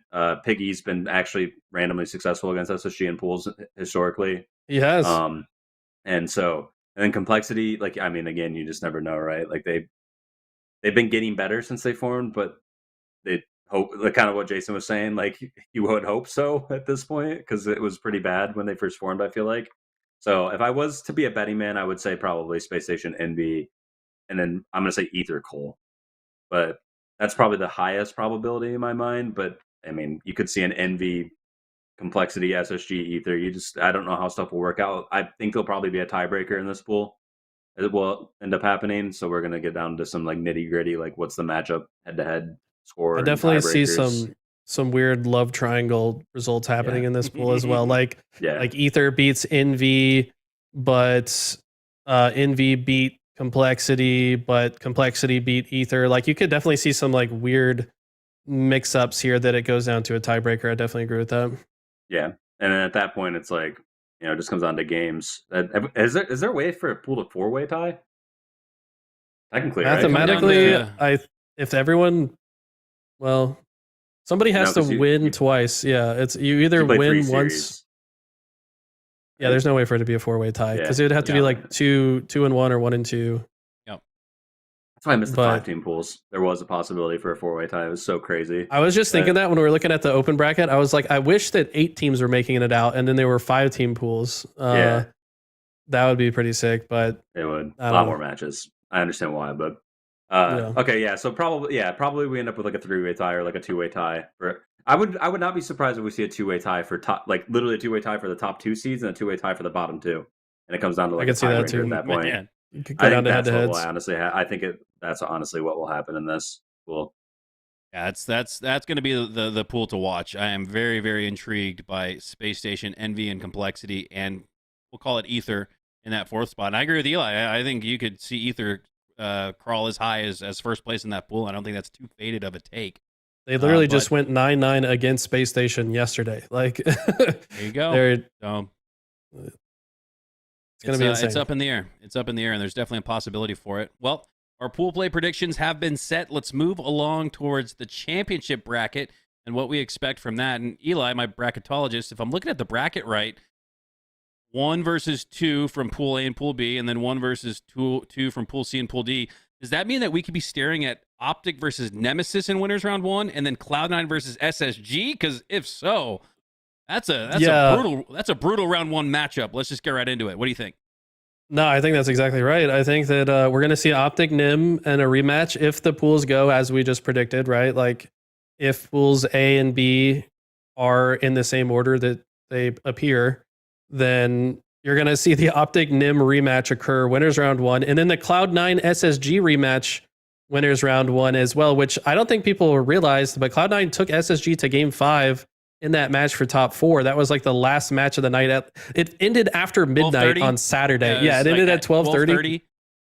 So it's the Because our first time we've- schedule, you could make a case. It's the first time we've seen a top 5th, 6th squad make it to Championship Sunday, just because of how long 30 that minutes day into was. it, but yeah. But yeah, that's if I'm highlighting any winner round 1 matchups, it's the rematch between Optic and Nemesis, and then Cloud9 versus Space Station. And Cloud9 made that change between Arlington and Dallas to, I think, come out on top in a game 5 where Lethal, Austin, he's just not as likely to make mistakes. He's going to be solid for you in that. Could that be what gets the upset for Cloud9 in round 1 against SSG?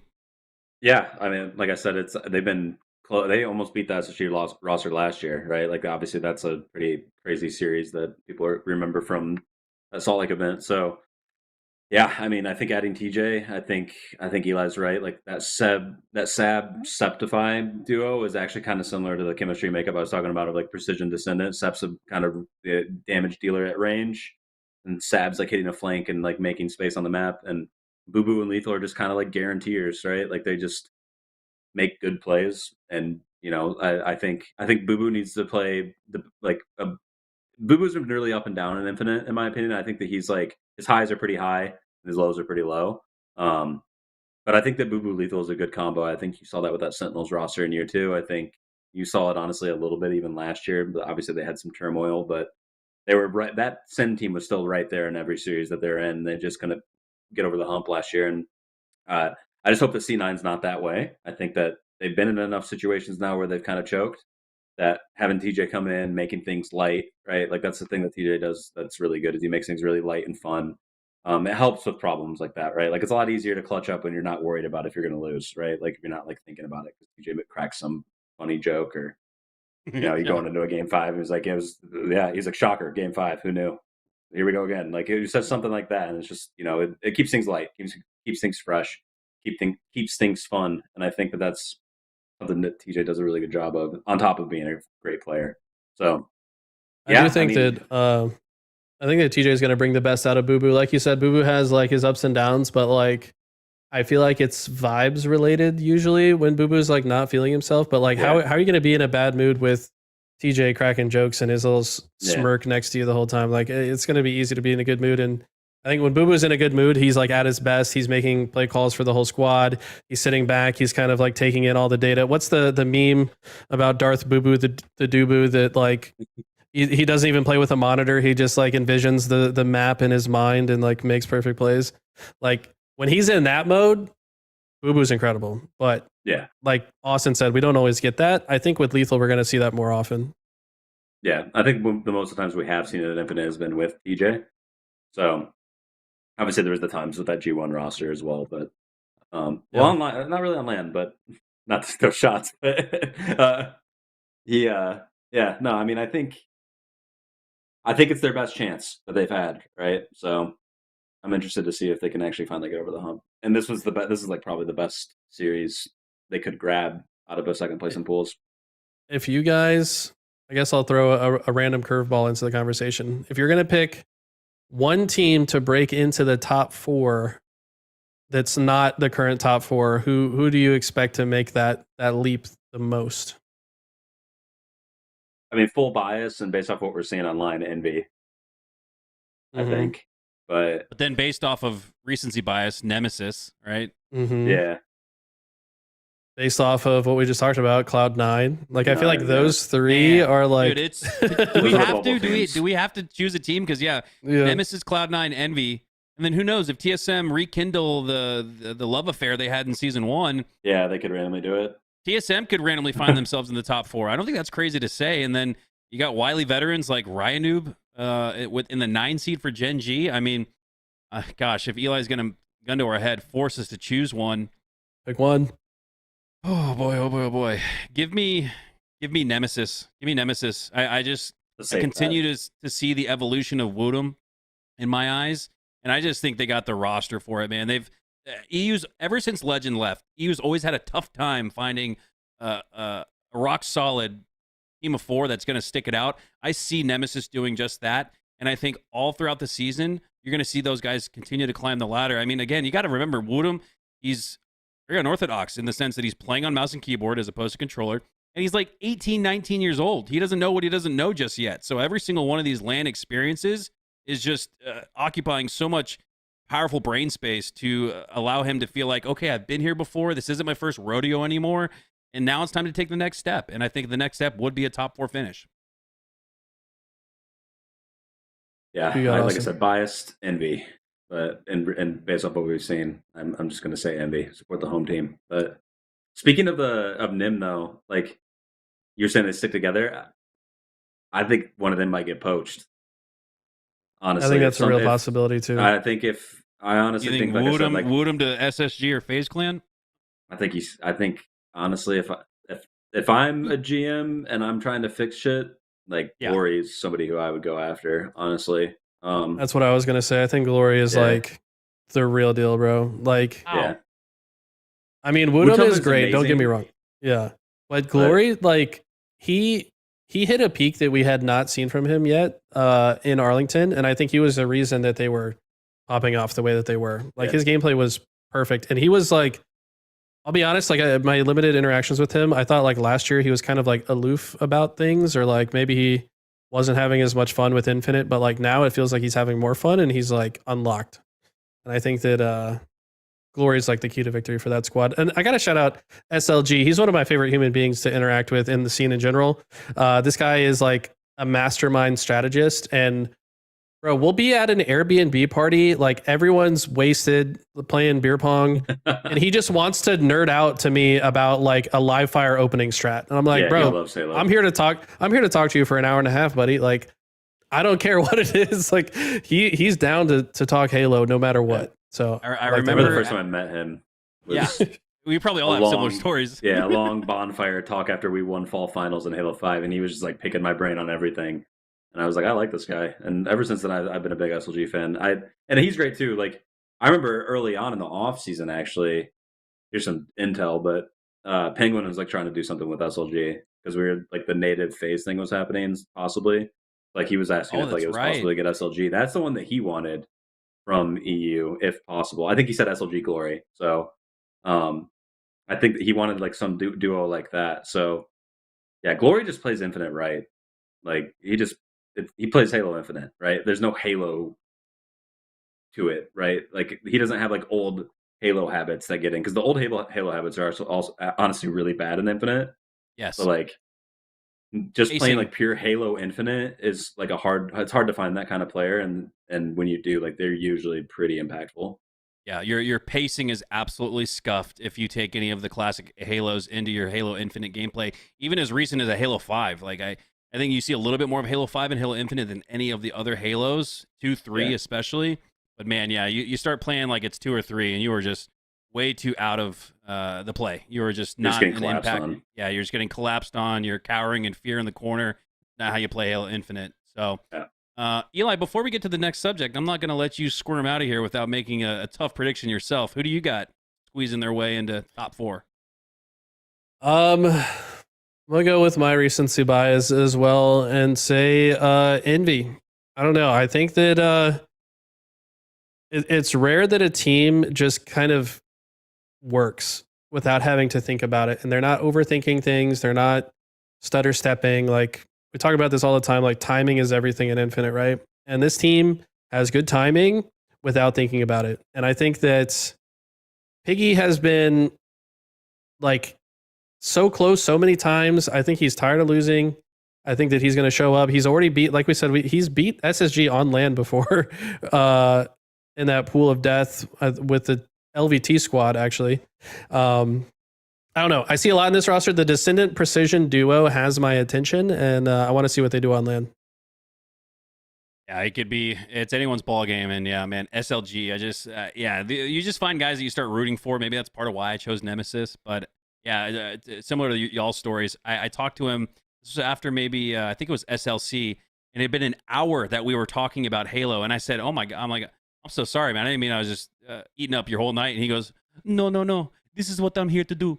I want to learn. I want to get better. And I was just like, I love this fucking guy. This guy's awesome. So you remember we did the podcast with him, and we're like, wow, thank you so much for your time. Like, you can go. And then he hung out in the Discord call for like another hour and a half to just talk with us. Like, we're not even recording the podcast anymore.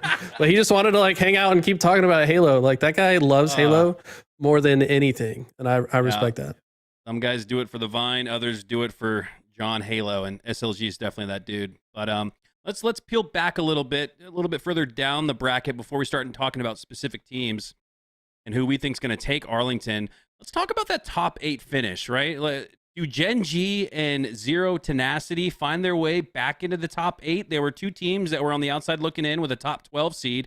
They're in that exact same spot here going into Dreamhack Dallas. Is Ryadoop and Jimbo, 2 of the most just outstanding veterans that we have in Halo, find their way back into the top 8?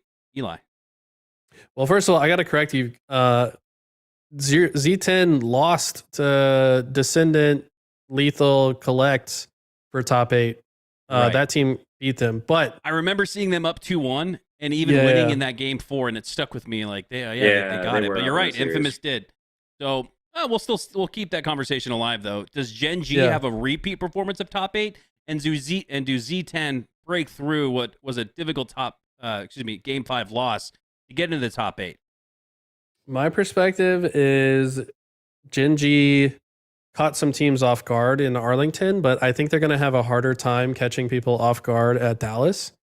I think that people are like, I don't know how Ryan always does this though. People just forget how to play against a Ryan team randomly, and then he just like takes advantage of them. But I don't know. It feels like their results are all over the place if you pay attention to their scrims, but they are like learning every scrim, I think, better than other teams. Like they're a bit more, I guess, like process oriented in the way they approach scrims, and that's how they're able to like improve faster than other teams. It's hard to say. I believe a lot in Breaking Shot. I think their Breaking Shot being on this team is the reason that I really do think they can repeat and get another top 8 finish. But it's hard for me to see them breaking beyond that. I don't know if they get top 6. Yeah, that's their ceiling, I think, for sure. Definitely see that. Yeah. What are you miffing on there, Austin? I was just like thinking, like, I think it's honestly just your top 8 is probably just the top 8, right? Like literally the top 8 seeds, unless like a top 4 seed gets upset in pools, then because like TSM probably should have got top 8 last event, but they played Optic first round and losers because they got third. They screwed up in their pool, right? Whatever, like happens. But then their losers match was against Optic because Optic lost round 1 to Shop. So like, if that doesn't happen, I feel like those top 8 seeds should just likely be the top 8 teams, but I mean, we need to see if Envy can, play to their potential. Like that's definitely a question mark for me still. Like they've shown the right attitude and stuff. So and the placings and the performance have been good. They just need to their first pool play series is going to be really important, I think. But I could also I think you just go top 8. I could also just see Ether randomly getting top 8, top 6. Yeah, like, man, I've just been waiting for them. I feel like in all my predictions, you go back, I've had Ether at 8th. And I feel like if they're they just beat bound to do it. Complexity in pools, they go top 8 probably, right? Because then they play. Yep. Who got second in that pool D? Complexity did, right? Who did Complexity play for top 8? Gen G. So yeah. Like if Ether just beats Complexity in pools, they play Gen G for top 8, and I don't think Gen G beats Ether. I think that was like some Ryan noob, like we used to team Ether sorcery. Ether just 12-0 Gen G in scrims the other day, but then they scrimmed again and it was 5-5. But yeah, Ether beat them 12-0 and then played them close 5-5. So yeah, that seems like a tough matchup for Ryan noob.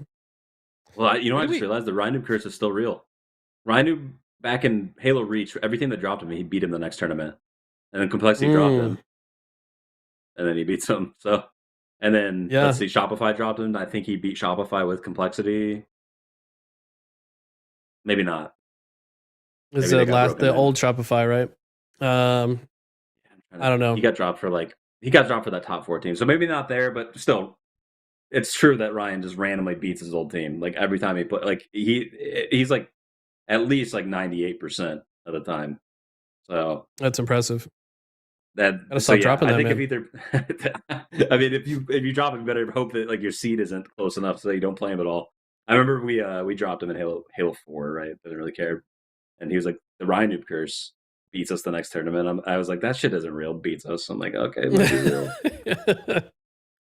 There's a quote from Ryan noob. There's a quote from Ryan that he stated on the LVT broadcast on LAN last year. He joined us after a match. I think it was at SLC, and I just famously remember him saying, I don't try to team with the Ecos and the Snake Bites and the Stellars of the world, but they just don't want to team with me. So that's fine. Yeah. I'll just go pick up the guys that are, grinding out of the open bracket that I see the most potential in, teach them how to play Ryan noob Halo, and we'll probably get top 8. So I have a lot of respect for what Ryan noob's been able to do, despite not getting the opportunities that he's wanted all throughout Halo Ryan Infinite. Noob Academy, bro. It's a real thing. Yes, the Ryan Noob Academies.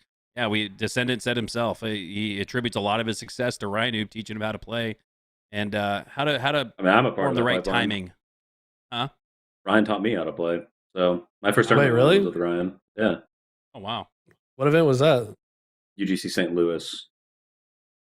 2014? 2015. 15? Yeah, 2014, 2015, something. Yeah. UGC St. Louis. Yeah, it was me, him, Cloud, and Chig. What a squad. We got top 12 the event before because we had Clutch on the team over Chig because Chig had to go to like his girlfriend's high school graduation or some shit. I don't remember. And he like couldn't get out of it. And then we got top 12 with Clutch, and then picked up Chig and won the next tournament. And then we got like top 6 the next 2 events because Ryan did Ryan stuff. And then I'm pretty sure after we dropped him, because we picked up Hines and APG, me and Chig, I think we lost to him in the first online cup when he was on Winter Fox. So yeah, no, I mean, I'm a part of that. Like, I think who else is a part of that? Like, technically, I'm not even going to say like TJ's a part of it, but kind of, right? TJ's first event win was with Ryan. Was it the Combine you're talking about? Did they team at the Combine? They didn't team at the Combine, but they teamed in Reach. They were on Infamous, and they won Raleigh 2011. No, yeah, I was. Yeah, no, you're right. I think they won the Combine and then won the actual event. The Combine and the exhibition for Reach. Yeah. Yeah, the Combine was a pickup team. Was Amish Acorns? I think it was like Lethal Amish Acorns. Blaze on that roster was the exhibition team. Yes, you're right. Right. Okay. The Combine team that was DC Combine was Lethal, Blaze, Napoleon, and Bullets. Chris Bullets. Napoleon. Yeah, he's a Georgia guy. Dude, they picked it. So Blaze wasn't planning on going to the tournament. There's this guy in Michigan that sponsored TJ's teams and he had like this LAN center called the Hangout. So THO. and he decided to like bring TJ down. Picked up Blaze on the way. Blaze had $20 for the weekend, but had to like sleep on the floor. And then they picked up Napoleon. They like who was available. Napoleon was randomly available, and so was Bullet. So they hit them both up, and they picked them up, and they won the whole thing. And they played in the finals. They played Adrenaline, Amish, Swift Kill, and Watch, I think. Oh yeah. And then that team broke up, and TJ and Blaze teamed with Amish and Adrenaline, and then Swift Kill and Watch teamed with Ninja and who the hell was the fourth? Call Mentality. The opener. Wait, that was Skazbot says Jarawaki. Jarawaki, is that Napoleon? Is that the same person? No, Jarawaki was on Sicker Than Your Average in Halo 3 with Blaze, Ryan, Jarawaki, and Alpha Strange was the original team. And they dropped your memory Alpha is Strange crazy for Dubé. And then Dubé and them got top 16 and won the Combine, the Nashville Combine.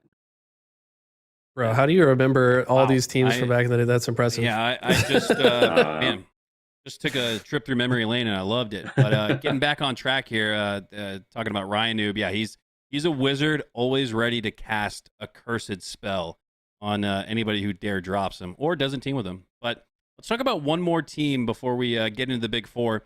TSM, very, very disappointing 2025 so far. But now they've got the friendship squad back together, the Fung 4 crew. Does TSM hold on to that 8 seed and maybe even climb farther, or do they have another disappointing top 12 finish in store? Austin, what are your thoughts? It just depends. Like if they play like a top 4 team for top 8, then probably. But I do think that they're still like, I feel still like they're cut above like those top 12 bubble teams. I think they're struggling to kind of break into like that top 6 bubble right now, which is underperforming for them. But I do think that even with them underperforming, I do think that they're probably like a nice, like cushy top 8 team. Because yeah, like those 3 teams we said, right? Like NIM, NV, and C9. Like TSM could absolutely be in that bubble, right? Like that they should be in that bubble. So getting Manny back, the Kim, I think that they're showing better results. I think that vibes are probably better. I think that they're on a path towards getting back to that point. So yeah, I think they're a nice, firm, and cushy top 8 team. I agree. Yeah. Eli, do you? I mean, this team, I think they have such a high like ceiling and also like a low floor. It feels like I feel like they could just beat anybody, but also like lose to anybody. So I don't know. They're kind of a wild card for me. I do think that top 8 is probably their most likely result, but I also wouldn't be surprised if they get top 6, and I also wouldn't be surprised if they got top 12. Like it's really hard to predict. It also is like very bracket dependent because their play style is like very aggressive. Like they just try to win every lane and just run you down constantly, which is the proper way to play Halo Infinite in general. But I feel like certain teams are going to make their gameplay like more difficult. So I don't know. It's hard to predict them. Agree. I think TSM has a lot of volatility, but that at the same time means that they could place as high as top 6 and feel pretty good about it on their path to the Halo World Championship in Season 4. Speaking of 4, talk about the 2 teams that seemingly are battling for 3rd, 4th, and that's SSG and FaZe. They haven't quite broke into the big 2 that is Optic and Rebellion. FaZe has had better success against the top 2 teams. SSG feels like a little bit further distant chance for that of happening. And I think for me, guys, SSG, it's pacing, right? It always feels like Luce is trying to pull everyone else along to his pace, or Stellar's trying to do the same. And the games where I really feel like SSG are humming are when Lucid and Stellar are like just right here, even pushing out through the battlefield at the same time, same place. So what do you guys think? What should we expect from SSG and FaZe? Do they finally crack into the top 2? Or do they continue that battle for 3rd, 4th? Eli, your thoughts? Man, this might be a spicy take, but I think this is the last tournament that SSG will be a team. I think that if it's a 4th place or worse, they're making some kind of team change. What that team change is, I have no idea because it's such a difficult equation to solve. But in my eyes, the top 4 is like very clearly Optic SR, which are a virtual coin flip. And then FaZe is like just barely behind them. And then there's like a gap between them and everyone else. I think that Space Station, they have the potential to like beat anyone, it feels like, but they're something's just wrong with their team chemistry. And I don't think they're going to figure it out in enough time to like stick together after this event, to be honest. Austin, pretty spicy take.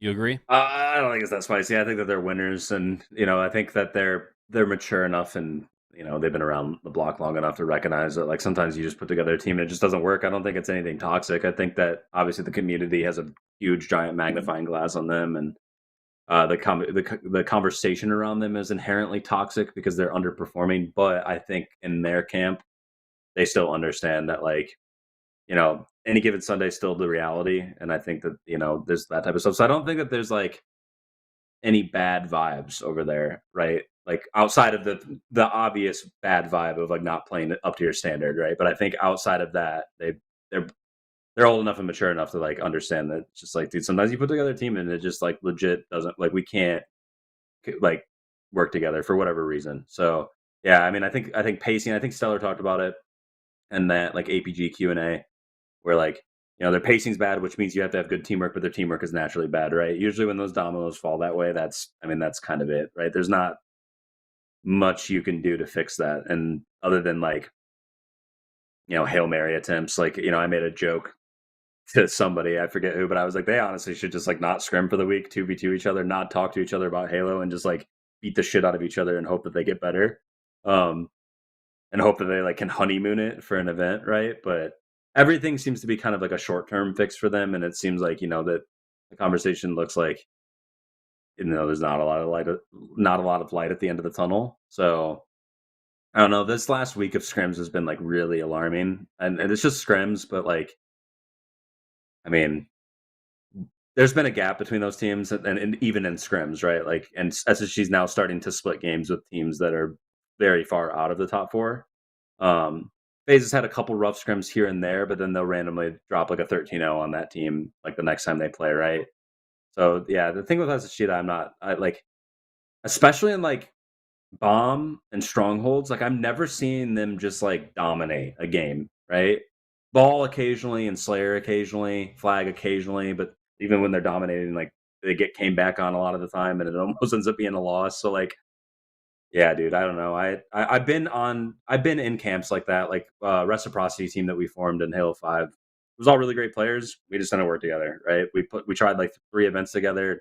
We got 4th at every single one, and we were like, this just isn't working, right? Like there's no toxicity there. Like I stuck with Zane, and we went and made Renegades, and bounced between 3rd and 4th. So like we ended up with the same placings, but we were just happier, right? Like vibes were better, things felt better. Sometimes that's just what's needed, right? And it sucks to say, because I think if you look at that team, you're like, this is on paper like a very powerful, like very strong team. It's very easily 4 of the best players to ever touch the game. Ever. Yeah. But ever. Yeah. But they just don't work well together. It's so strange. So this conversation we're having is bringing up some questions. I have questions. And if SSG are to make a team change after falling short of their expectations, which would at least be top 3 at this event, who's off the squad? Does Trippy reunite with Lucid? Now FaZe is looking for a new 4th. Does Space Station look overseas and pick up a player from Nemesis, like a Glory or an SLG? Where does this all lead to, guys? Mikwen, we'll start with you. Yeah, I mean, I don't know. It's like I said, like we made our change, right? And it was like an objectively worse team going to Renegades, but it was just to be happier, right? And we got better placings, right? Because the vibes were just a lot better. So, I mean, you could do something like that. Like, I mean, I just don't know. It's tough. Like, it does feel like that no matter what, you're going to get kind of stuck in that 3rd, 4th range. But I would imagine that, like, if something were to occur, I think that you'd probably see Lucid get back with Trippy just to make things comfortable. Kevin and B, or Eco and Stellar probably just stay together because it's comfortable. That means that Snakebite's unfortunately left out, but he would probably end up with, like, like Penguin, Suppressed, and, like, probably still with a really solid team, right? So nobody's, like, screwed over. People can get screwed over, though, if, say, like, let's say, like, Stellar wants to get, like, Glory and wants to team with, like, 2 people on FaZe instead or something, right? Like, this is legit no intel. This is just, like, me, like, theory crafting. Like, things can get crazy if, like, somebody says, like, hey, like, I'm still going to try to win this year, right? So I'm going to get the players that I think that I can win with. But it is slim pickings in that sense, right? Like, unless you go blow up one of the top 2 teams, which isn't going to happen, right? Not happening. But if Stellar comes knocking and says, hey, I want to team with you guys, I mean, I don't know, man. Like, I put myself in those shoes. Like, if on that MV team, if let's say like, trying to think, like if Frosty came to us and said like, hey, like, yo, I want to team with you guys over, like, I don't even want to drop anybody, but let's say he did, we would probably think about, I'd probably get dropped with Frosty, right? In that situation, in all reality. So like, Wow. I totally understand. Like a player of that caliber, like if he wants to win, he's going to still try to win.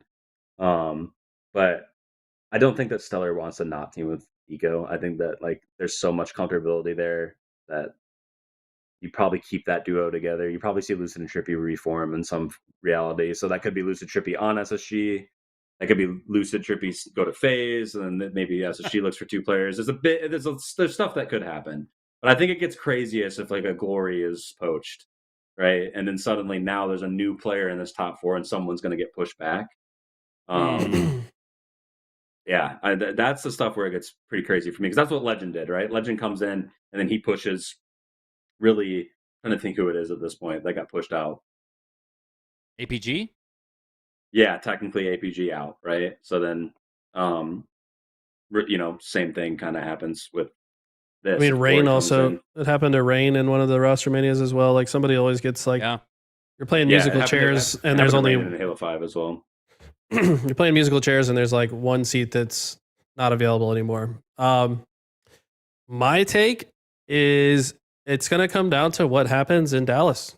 I think that if you see a team like Envy place top 4 and SSG places top 6, then Stellar and Eco are like, yo, Precision, Descendant, you guys want a team? And then we see something like that happen. You could see somebody get called up, yeah.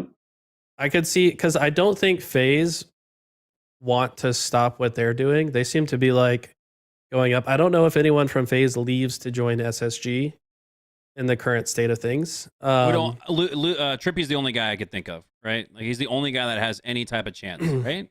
Yeah, Trippy is insane. I think Trippy is like, I mean, he was what, second place stats behind Renegade according to Halo Fantasy. Shout out to Halo Fantasy, but he's playing really well right now. I think it's going to be like, if SSG doesn't get top 2, they make a team change and they pick 2 young up-and-comers to join, and it's just like Stellar Eco stick together, and then what happens to Snakebite Lucid? Like, holy fucking shit. Like, that's that team would, like, they can pick whoever they want to team with almost. Like, that's not in the top 2. So I think we're going to see another roster mania occur after this event. That's my prediction. I think if they mutually decide to part ways, because that's in reality what would probably happen, like, hey boys, this is the same working. I think like safest bet, you probably see like Stellar Eco suppress Penguin, probably, right? Like just get Penguin, throw suppress. Like that's the formula that's kind of worked for them before with Penguin and a Slayer. But for me, like, how much does that really move the needle? Does that get them over like Shop and Optic? Like I don't know. It depends on how well they mesh, right? So but yeah, it'll likely probably be if SSG agrees to mutually part ways, I would assume FaZe probably would as well at that point. Like if we see like Optic Shop just get top 2, right, and there's a gap, you probably see FaZe and SSG go like, hey, you guys want to like mix it up? Like just mix. I mean, it you up could and see if we literally just get better. Yeah, just throw all the 8 players from both of those teams and just form 2 brand new teams. Like shake them up. Like they just swap duos one way or the other. Like that could, if both FaZe and SSG underperform somehow, then that's absolutely what's going to happen. Because I feel like the only reason team change haven't already happened was because there was such a short time period between Arlington and Dallas that it's like, no matter what team change we make, we're going to have vastly less practice than we had going into this. So like, let's stick it out for another event, see what happens. But now there's going to be a gap, right? Like, when's the next event after this one? Is it August 1st through the 3rd, SLC? Yeah, so there's plenty of time. There's like 2 months, right? So that's when I think we see another roster mania occurs after this event. Yeah. And Maverick brings up a good point in chat. He says, imagine a free agent tweet from the likes of Snakebite or Lucid, and then all hell breaks loose. I mean, my God, we thought we had a Hurricane roster mania before this season started. That might just be another one of another variety. But yeah, I don't even think we'll get like that though. I think it'll literally just be like those 8 players come together and be like, yo, we're all in the same spot here. Yeah, like we're all in the same spot here. Like who wants to team with who? Because because I have been a part of conversations like that where there's like 6 or 7 of us, like, dude, like, I want to team with these two. Like, do you want to team with them? They're like, no, not really. Like, okay, I'm gonna go try to team with them, and then like you stop talking to the other 3, and it's not toxic. It's just like sometimes You're all trying to figure it out. I mean, it just firmly in that 3rd, 4th. There's a gap, right? Like, but there's a gap between first and second and you right now for whatever reason, and they found the right chemistry, they found the right mix of players, they've gotten a lot of practice, they're performing well, all that type of stuff, and sometimes you do just kind of have to throw shit at the wall and hope it kind of works. And if it doesn't, you go, all right, well, at least we tried, right? One of the worst things you can do is like stick with a team that's not working, go through the whole year, and then like wonder, like, and like I think we probably should have changed going into the 3rd event because it ended up the same. And reality, it probably gets worse too. Like, also imagine the reality where FaZe gets second, and then who cares where Shopify and Optic fall? Like, one gets first, one gets third, and Space Station gets top 6. Yeah, now FaZe isn't breaking up. Yeah, they're not getting anyone from FaZe, but now SSG is still making a team change. Though. Those guys are like crazy winners, right? Like if they lose, I don't think they're two tournaments. They're not going to be that finicky. They just won the last one, right? Yeah. Like I think they could have an off. It's going to be hard to beat them regardless. But yeah, no, like just imagining the reality that like FaZe breaks through, gets top 2, they're not breaking up, but SSG still makes a team change. Now it's like SSG has to figure out what the hell they're going to do, and it's like, bro, I don't want to put any bad juju on any of these other teams, but it's like there's going to be someone that gets called up from the lower, like from who's currently 5 through 7 or whatever. So, or it's somebody some crazy stuff's going to happen. Yeah, or EU, like you said. Yeah. Well, it's just it's a crazy situation. It's a crapshoot. It's a toss up. Sorry, we got 3 guys that have probably collectively been playing Halo together for 100 years, but we can't even make sense of what could happen if SSG and FaZe fall short again in Dallas. Let's move the conversation towards the heavyweights. Our top 2, who have, like you guys have said, clearly created a gap between them and everybody else. That's Optic and Rebellion. Now at Arlington, Rebellion did take down Optic in winners round 1, but once the grand final started and the stakes got a little higher, it felt like Optic rose to the occasion. Rebellion did not. Do we see a repeat of that in Dallas, or does Rebellion finally find their way to the winner's circle? Mikwen, your thoughts? It's tough to say. I do think that Optic may come in with a little bit less energy because it's not a major, but I mean, I was talking to Eli about it, where we were going to invite Bound on. Bound said he was down, but then he remembered that he did tie the leader with you guys right before London and didn't win that tournament. He's like, I can't go on this for this tournament. He's superstitious, bro. He thinks that coming on the podcast is bad juju. Bro, come on, Adam, bro. The way you should be looking at it is you went on tied the leader, and then you became a world champ. So I don't know, man. Get him on the get him in the Discord. He said he was on the tournament. Okay, all right. I said, like, bro, we had Lunchbox on the podcast the weekend before you guys won. So, like, maybe there's good juju. So, I don't know. Yeah, that's what I think. I think that, I think that they're still taking it pretty serious. They're treating it like a major. And then, obviously, it's Dallas, so Optic home crowd buff, right? I think that stuff does really help Optic. I think Renegade really thrived in that environment. So, I did kind of always have this take, and I didn't really think about all the intangibles, but I always said that I think Optic wins the early part of the year, and then if somebody was going to start winning, they actually would win the last half of the year. I think if Shopify comes in, gets top 2, and it's still narrow margins, right, and they have home crowd buff and all this stuff, like the delusional aspect of you as a competitor going to go, these guys are only beating us because of all these reasons, right? You never are going to say a team's better. So I think that Frosty will instill some of that into Wyatt and Cycle, and I think that if you don't see them or get over the hump this tournament, I think that you definitely see it at Salt Lake. But yeah, I think that this is like a good test for the young guns, right? Come back, see how hard you can trade blows, and if you lose it, like, are you really gonna be that mad about it? It's not the biggest tournament of the year, right? It's actually the smallest tournament of the year. So these first 2, you never want to lose. You want to win them all, right? But if you do lose the first 2, you're probably not going to be mad if you go on like a 3-peat into Worlds, right? Nobody's going to even talk about the first 2 events. Yeah. So these are probably the things that are being said in that camp. So, but I would not be surprised if you see, I mean, they were this close, right? And like I said earlier on in the show, like I think that Frosty and Last Shot really didn't play their best. So, if they played up to their standard, then yeah, they probably win. I think both teams are going to be coming into DreamHack Dallas improved from where they were in Arlington for two reasons. One, Optic Gaming, the weight of the world has been lifted off their shoulders. They've finally broken the Red Sox-esque Bambino curse of routinely finishing second place 6 events in a row. So now it's a little, shoulders aren't as tight. They're not as tense. They're a little bit more comfortable and a little bit more cohesive. And if that happens, watch out. Optic could very well run the table. On the other side of the table, you've got Shopify Rebellion, who have now taken the steps with those two rookies, if you will, or at least young guns in Cycle and Last Shot. They've now got main stage grand finals experience. Their next step in the process is to ultimately win it. They got damn close in Arlington. You see Shopify breaking through and ultimately taking the crown. What's it going to take, Eli? For me, I think that it all comes down to Renegade, Legend, Last Shot, and Frosty. I think that these 4 players are so crucial to the success of their team. I think Royal 2 and Cycle are always going to play like gods. They're for whatever reason, they're just so consistent. Cycle is so impressive as a rookie. He's just like the quintessential, like you can count on him to do exactly the right thing and hit every shot at such a high frequency. It's insane. Now, Frosty, we saw him. It took a while for him to get the engine started in the grand finals.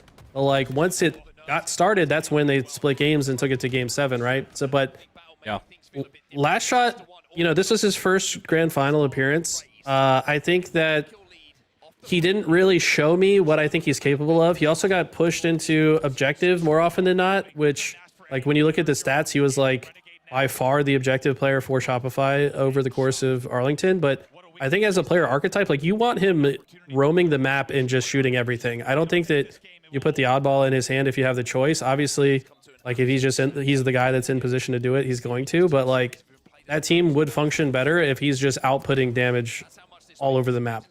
If he's allowed to do that, or go ahead. Well, finish your thought. My bad.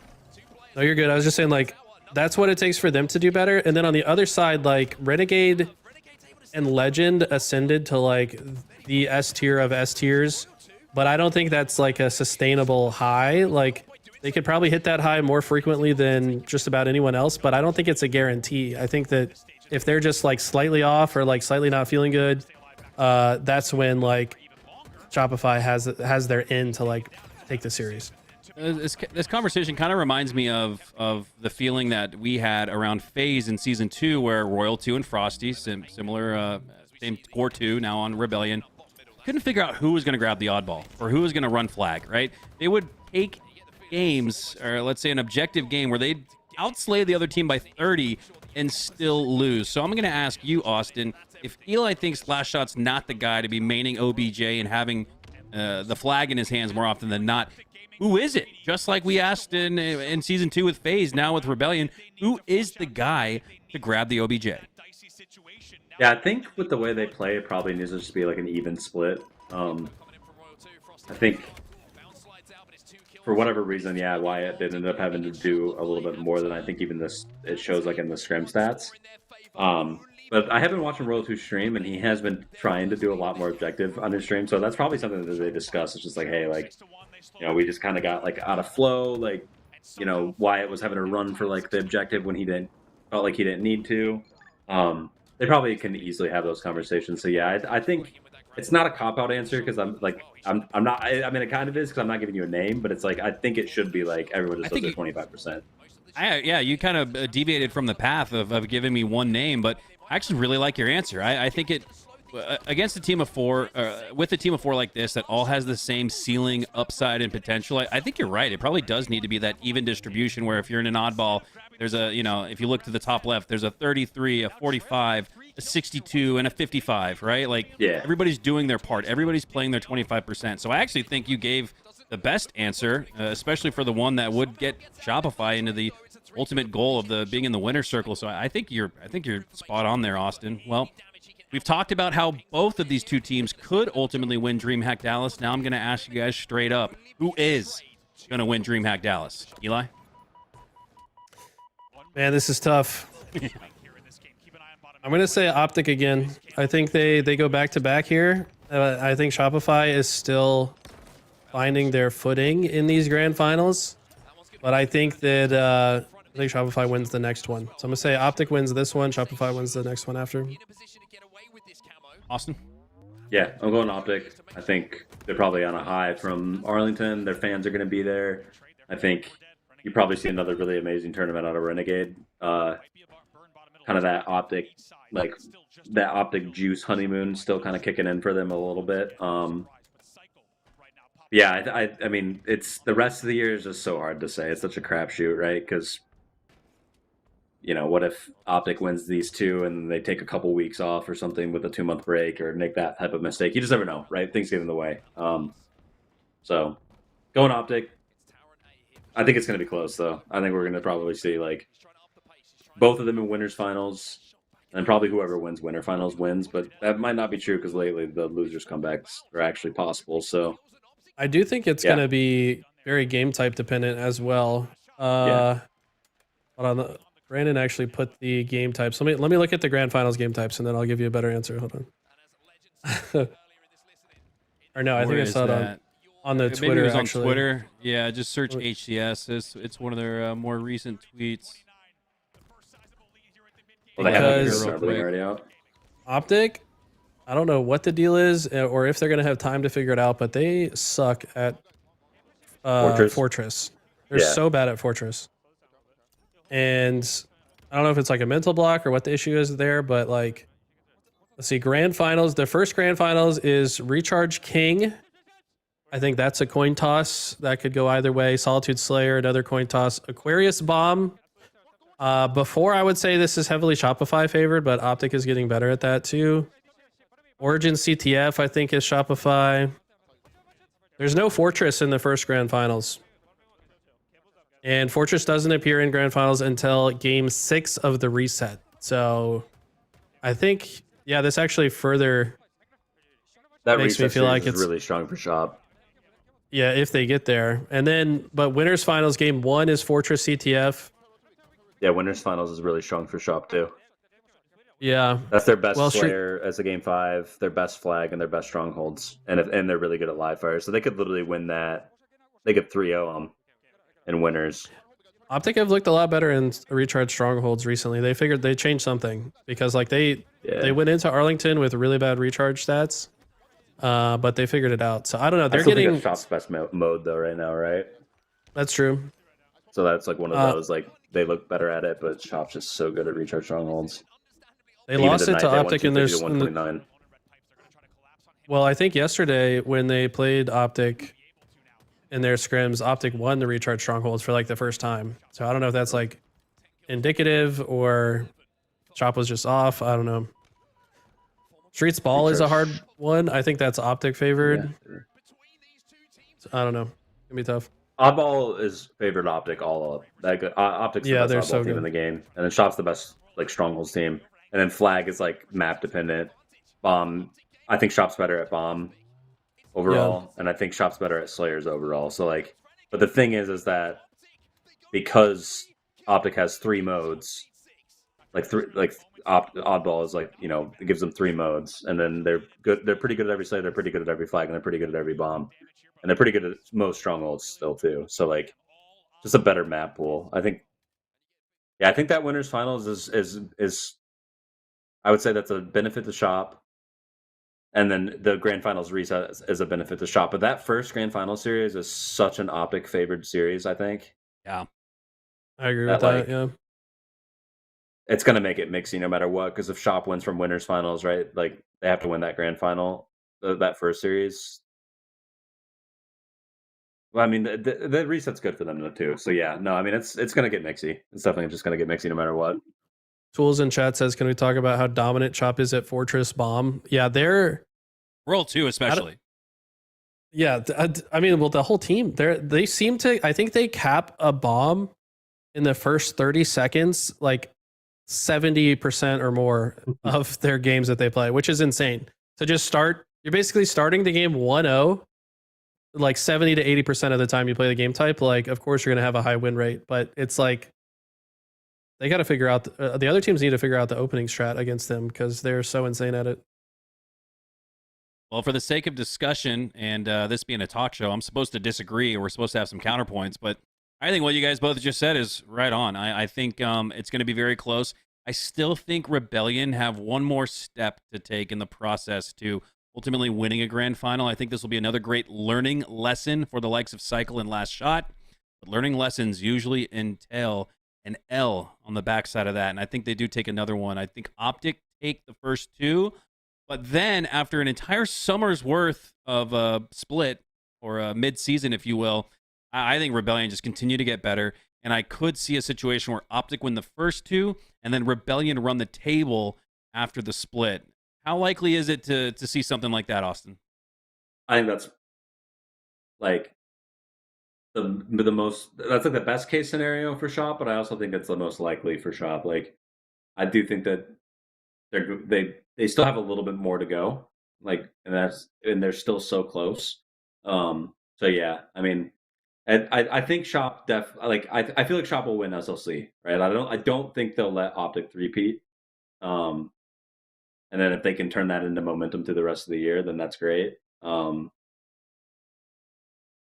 Yeah, I think that's probably a nice little three-peat go into Worlds for Last Shot's first year as a pro would be pretty cool too. Well, we've given our winners predictions. We've got one final segment on the show tonight, and that is who we think is going to be our MVP. And after the performance we saw from Renegade at Arlington, I think it's going to be really hard for us all three not to agree again on who's going to be the top player come Dreamhack Dallas, but we're going to ask the question nonetheless. Eli, who you got lifting up the MVP trophy when all is said and done? Well, I guess this would, if I'm picking Optic to win, then I have to pick someone from Optic, huh?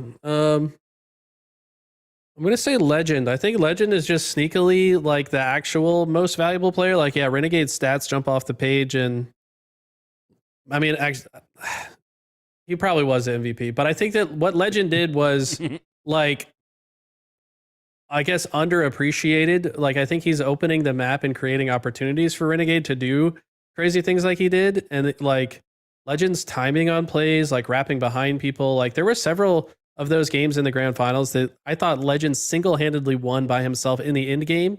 But it was, Renegade that got them to the end game by like popping off the first part of the game, right? So it's like hard to say who's really like Legend's making the game closing plays while Renegade's like just fucking God mode the whole tournament. So I don't know. We'll see. Austin? Yeah, I mean, I think if you get another Renegade performance like that, like you kind of got to give it to him, but I do agree that Legend is probably like the most impactful player on their team. Bound is pretty impactful too, and I think Bound's not getting a lot of credit. That guy's literally given up like 0.5 of his KD and just like giving it to Renegade. He's like, "Yo, I'll go make the play, dude. Just bait the shit out of me. I don't care." I got to give a lot of love to Bound because that guy's taking a back seat as one of the superstars in the league. He's taking a back seat to Renegade just to like really make things easier on his team. Yeah, I mean, I think it's like safe bet, just go Renegade, but I wouldn't be surprised if Legend has like a pop-off tournament. And that's the thing with this team is they all could randomly pop off and get MVP. So yeah, what's kind of funny is we've gotten a significant portion of the show without even talking about Formal somehow, but like Eli, I was going to do that next. Go ahead, my bad. You talk. Well, Formal is my pick for MVP at Dreamhack Dallas. I again, it goes back to that mental weight being lifted off of Optic's shoulders. But let's recall, nobody from this current Optic squad carried that weight like Lunchbox and Formal did, and Formal's the only one of those two that's on the sticks. So I think Formal has been in a dark place mentally. He's said as much on any of the podcasts he's appeared on in Optic, having that curse of second place. Now he's a champ again. He's back feeling like himself. He doesn't carry that stress and anxiety and almost like second-guessing doubt that he might have had after so many second-place finishes. So now I see an entirely unlocked Formal that is right there in terms of stats and maybe even just what the eye test says with Renegade. I could see like Renegade finishing with a 1.36 and Formal right there with like a 1.43. I mean, I think Formal could absolutely match what we saw from Renegade in Arlington. And I now think that with a little bit less stress on his shoulders, we see Formal entirely unlocked. What do you guys think? I mean, it's I hard think he's to the least likely to get MVP on that team, though. Yeah, I mean, I don't think he cares about that. He just wants to get the dub regardless, and he believes in his teammates. And he's like very good at playing in a way that guarantees a win. Like maybe one of the best in the world at it. Like he just knows how to guarantee it the way Mikwen put it. Like that's the way that I see him. I also see him as like the quintessential information giver because players like Renegade don't want to say shit. They just want to roam the map and kill everything. Yeah. And Formal's just feeding him perfect intel the whole time so that he can just turn his brain off and just go to war perfectly. Like just hit perfect timings. That's kind of the way that I see Formal fitting on this roster is like his communication just makes it so much easier for his teammates to pop off. I do think, though, that if Rebellion win, and this is my season-long MVP, a little bit of a stretch. It was my way too early offseason prediction. I think if Rebellion win it, I could see Last Shot absolutely taking MVP. You know, Frosty's always going to be in the conversation. Royal 2, why not? But I think if we see Last Shot unlock his full potential, which is a higher ceiling, I think you could argue than anybody else in Halo, I think he'd be the guy holding up that MVP trophy. But that will do it. We have laid down the 4-1-1 for what to expect at Dreamhack Dallas. Before we go for the and let you guys go for the evening, I'm gonna leave the floor to you guys to lay out any final thoughts. And Mikwen, we'll start with you. Well, speaking of Last Shot, you guys just did a live episode with him, right?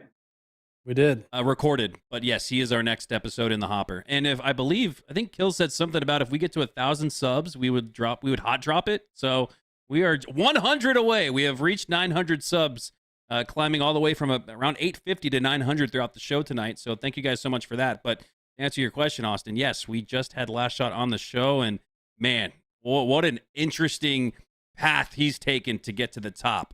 Wow. Yeah. I remember when we were thinking about teaming with him, he told me a little bit about it, and it's amazing how mature he is for how young he is. So I'm excited to watch that episode. Eli. Yeah, it's gonna be a fun one. Definitely keep your eyes on that. Just want to say, please. I know we sound like the stereotypical YouTuber spiel, but subscribing to the channel does so much for us. If you guys are not subbed on YouTube, it would mean the world to all of us if you could do that. But also, I'm looking forward to DreamHack, man. It's going to be a lot of fun.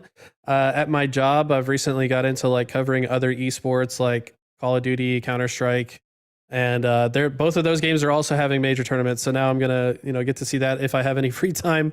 But it's just going to be a blast, man. We got Why Not Be Reckless joining us on LVT for the first time that he's casted with us since our LVT Orlando event. So like, sick.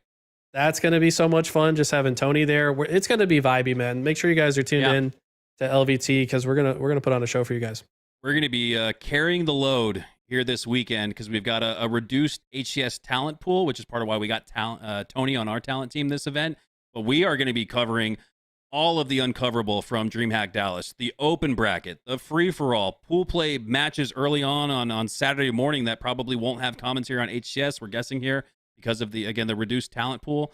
And then even BCD stuff that, again, the A-Stream can't cover everything. So that's going to be our job, is covering everything outside of what the main broadcast can. So make sure you guys tune in to LVT Halo this weekend.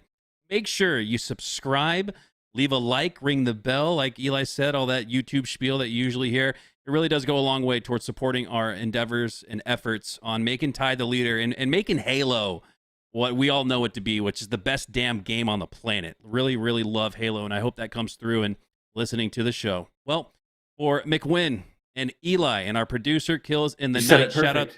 You said it perfect. I did. I actually wake up every morning, and the first words out of my mouth are Mikwen. Just talking to himself. His wife is worried that. His wife's worried that he's leaving her for you because he's saying your name all the time. Who's this person you're slaying in your sleep? I'm sorry, honey. It's a long story. But yeah, dude, I thought when you retired, I was off the hook. I wouldn't have to flub your name as often. But now that we're teammates on Ty the Leader Live, I have even more opportunities to screw that up. So yeah, fun nonetheless. Anyways, thank you guys for, again, Mikwen, for Eli the Ninja, for Isaac and LVT, Brandon himself allowing us to do this on the channel. But certainly last but not least, Kills in the Night does not get enough credit, doesn't get any face time because he's behind the scenes, twisted and tweaking away on the production board. But he literally learned VMix like studying for a last minute exam or final 4 hours ago. So huge shout out to Kills in the Night for learning VMix in hours of time. and having the show run extremely smoothly. So big ups to Kills in the Night. And again, by subscribing to the channel, we get to pay Kills for all of the time and effort that he puts into these shows. So it really is a grassroots, heartfelt community effort, and all of it goes towards growing the show and growing the scene. So one final time from me, guys, thank you so much for tuning in to Tide the Leader live this time. We have broken down everything you need to know for Dreamhack Dallas. So if you're just tuning in late, or maybe you missed the show entirely, go back and watch the VOD on the Tide the Leader YouTube channel, and you will be fully prepared and locked the fuck in for Dreamhack Dallas. Again, thank you guys so much for tuning in. I'm Mikowski. For Mikwen, Eli, Kills, Isaac, and LVT, one final time, thank you so much for watching. We'll see you guys at Dreamhack. Peace.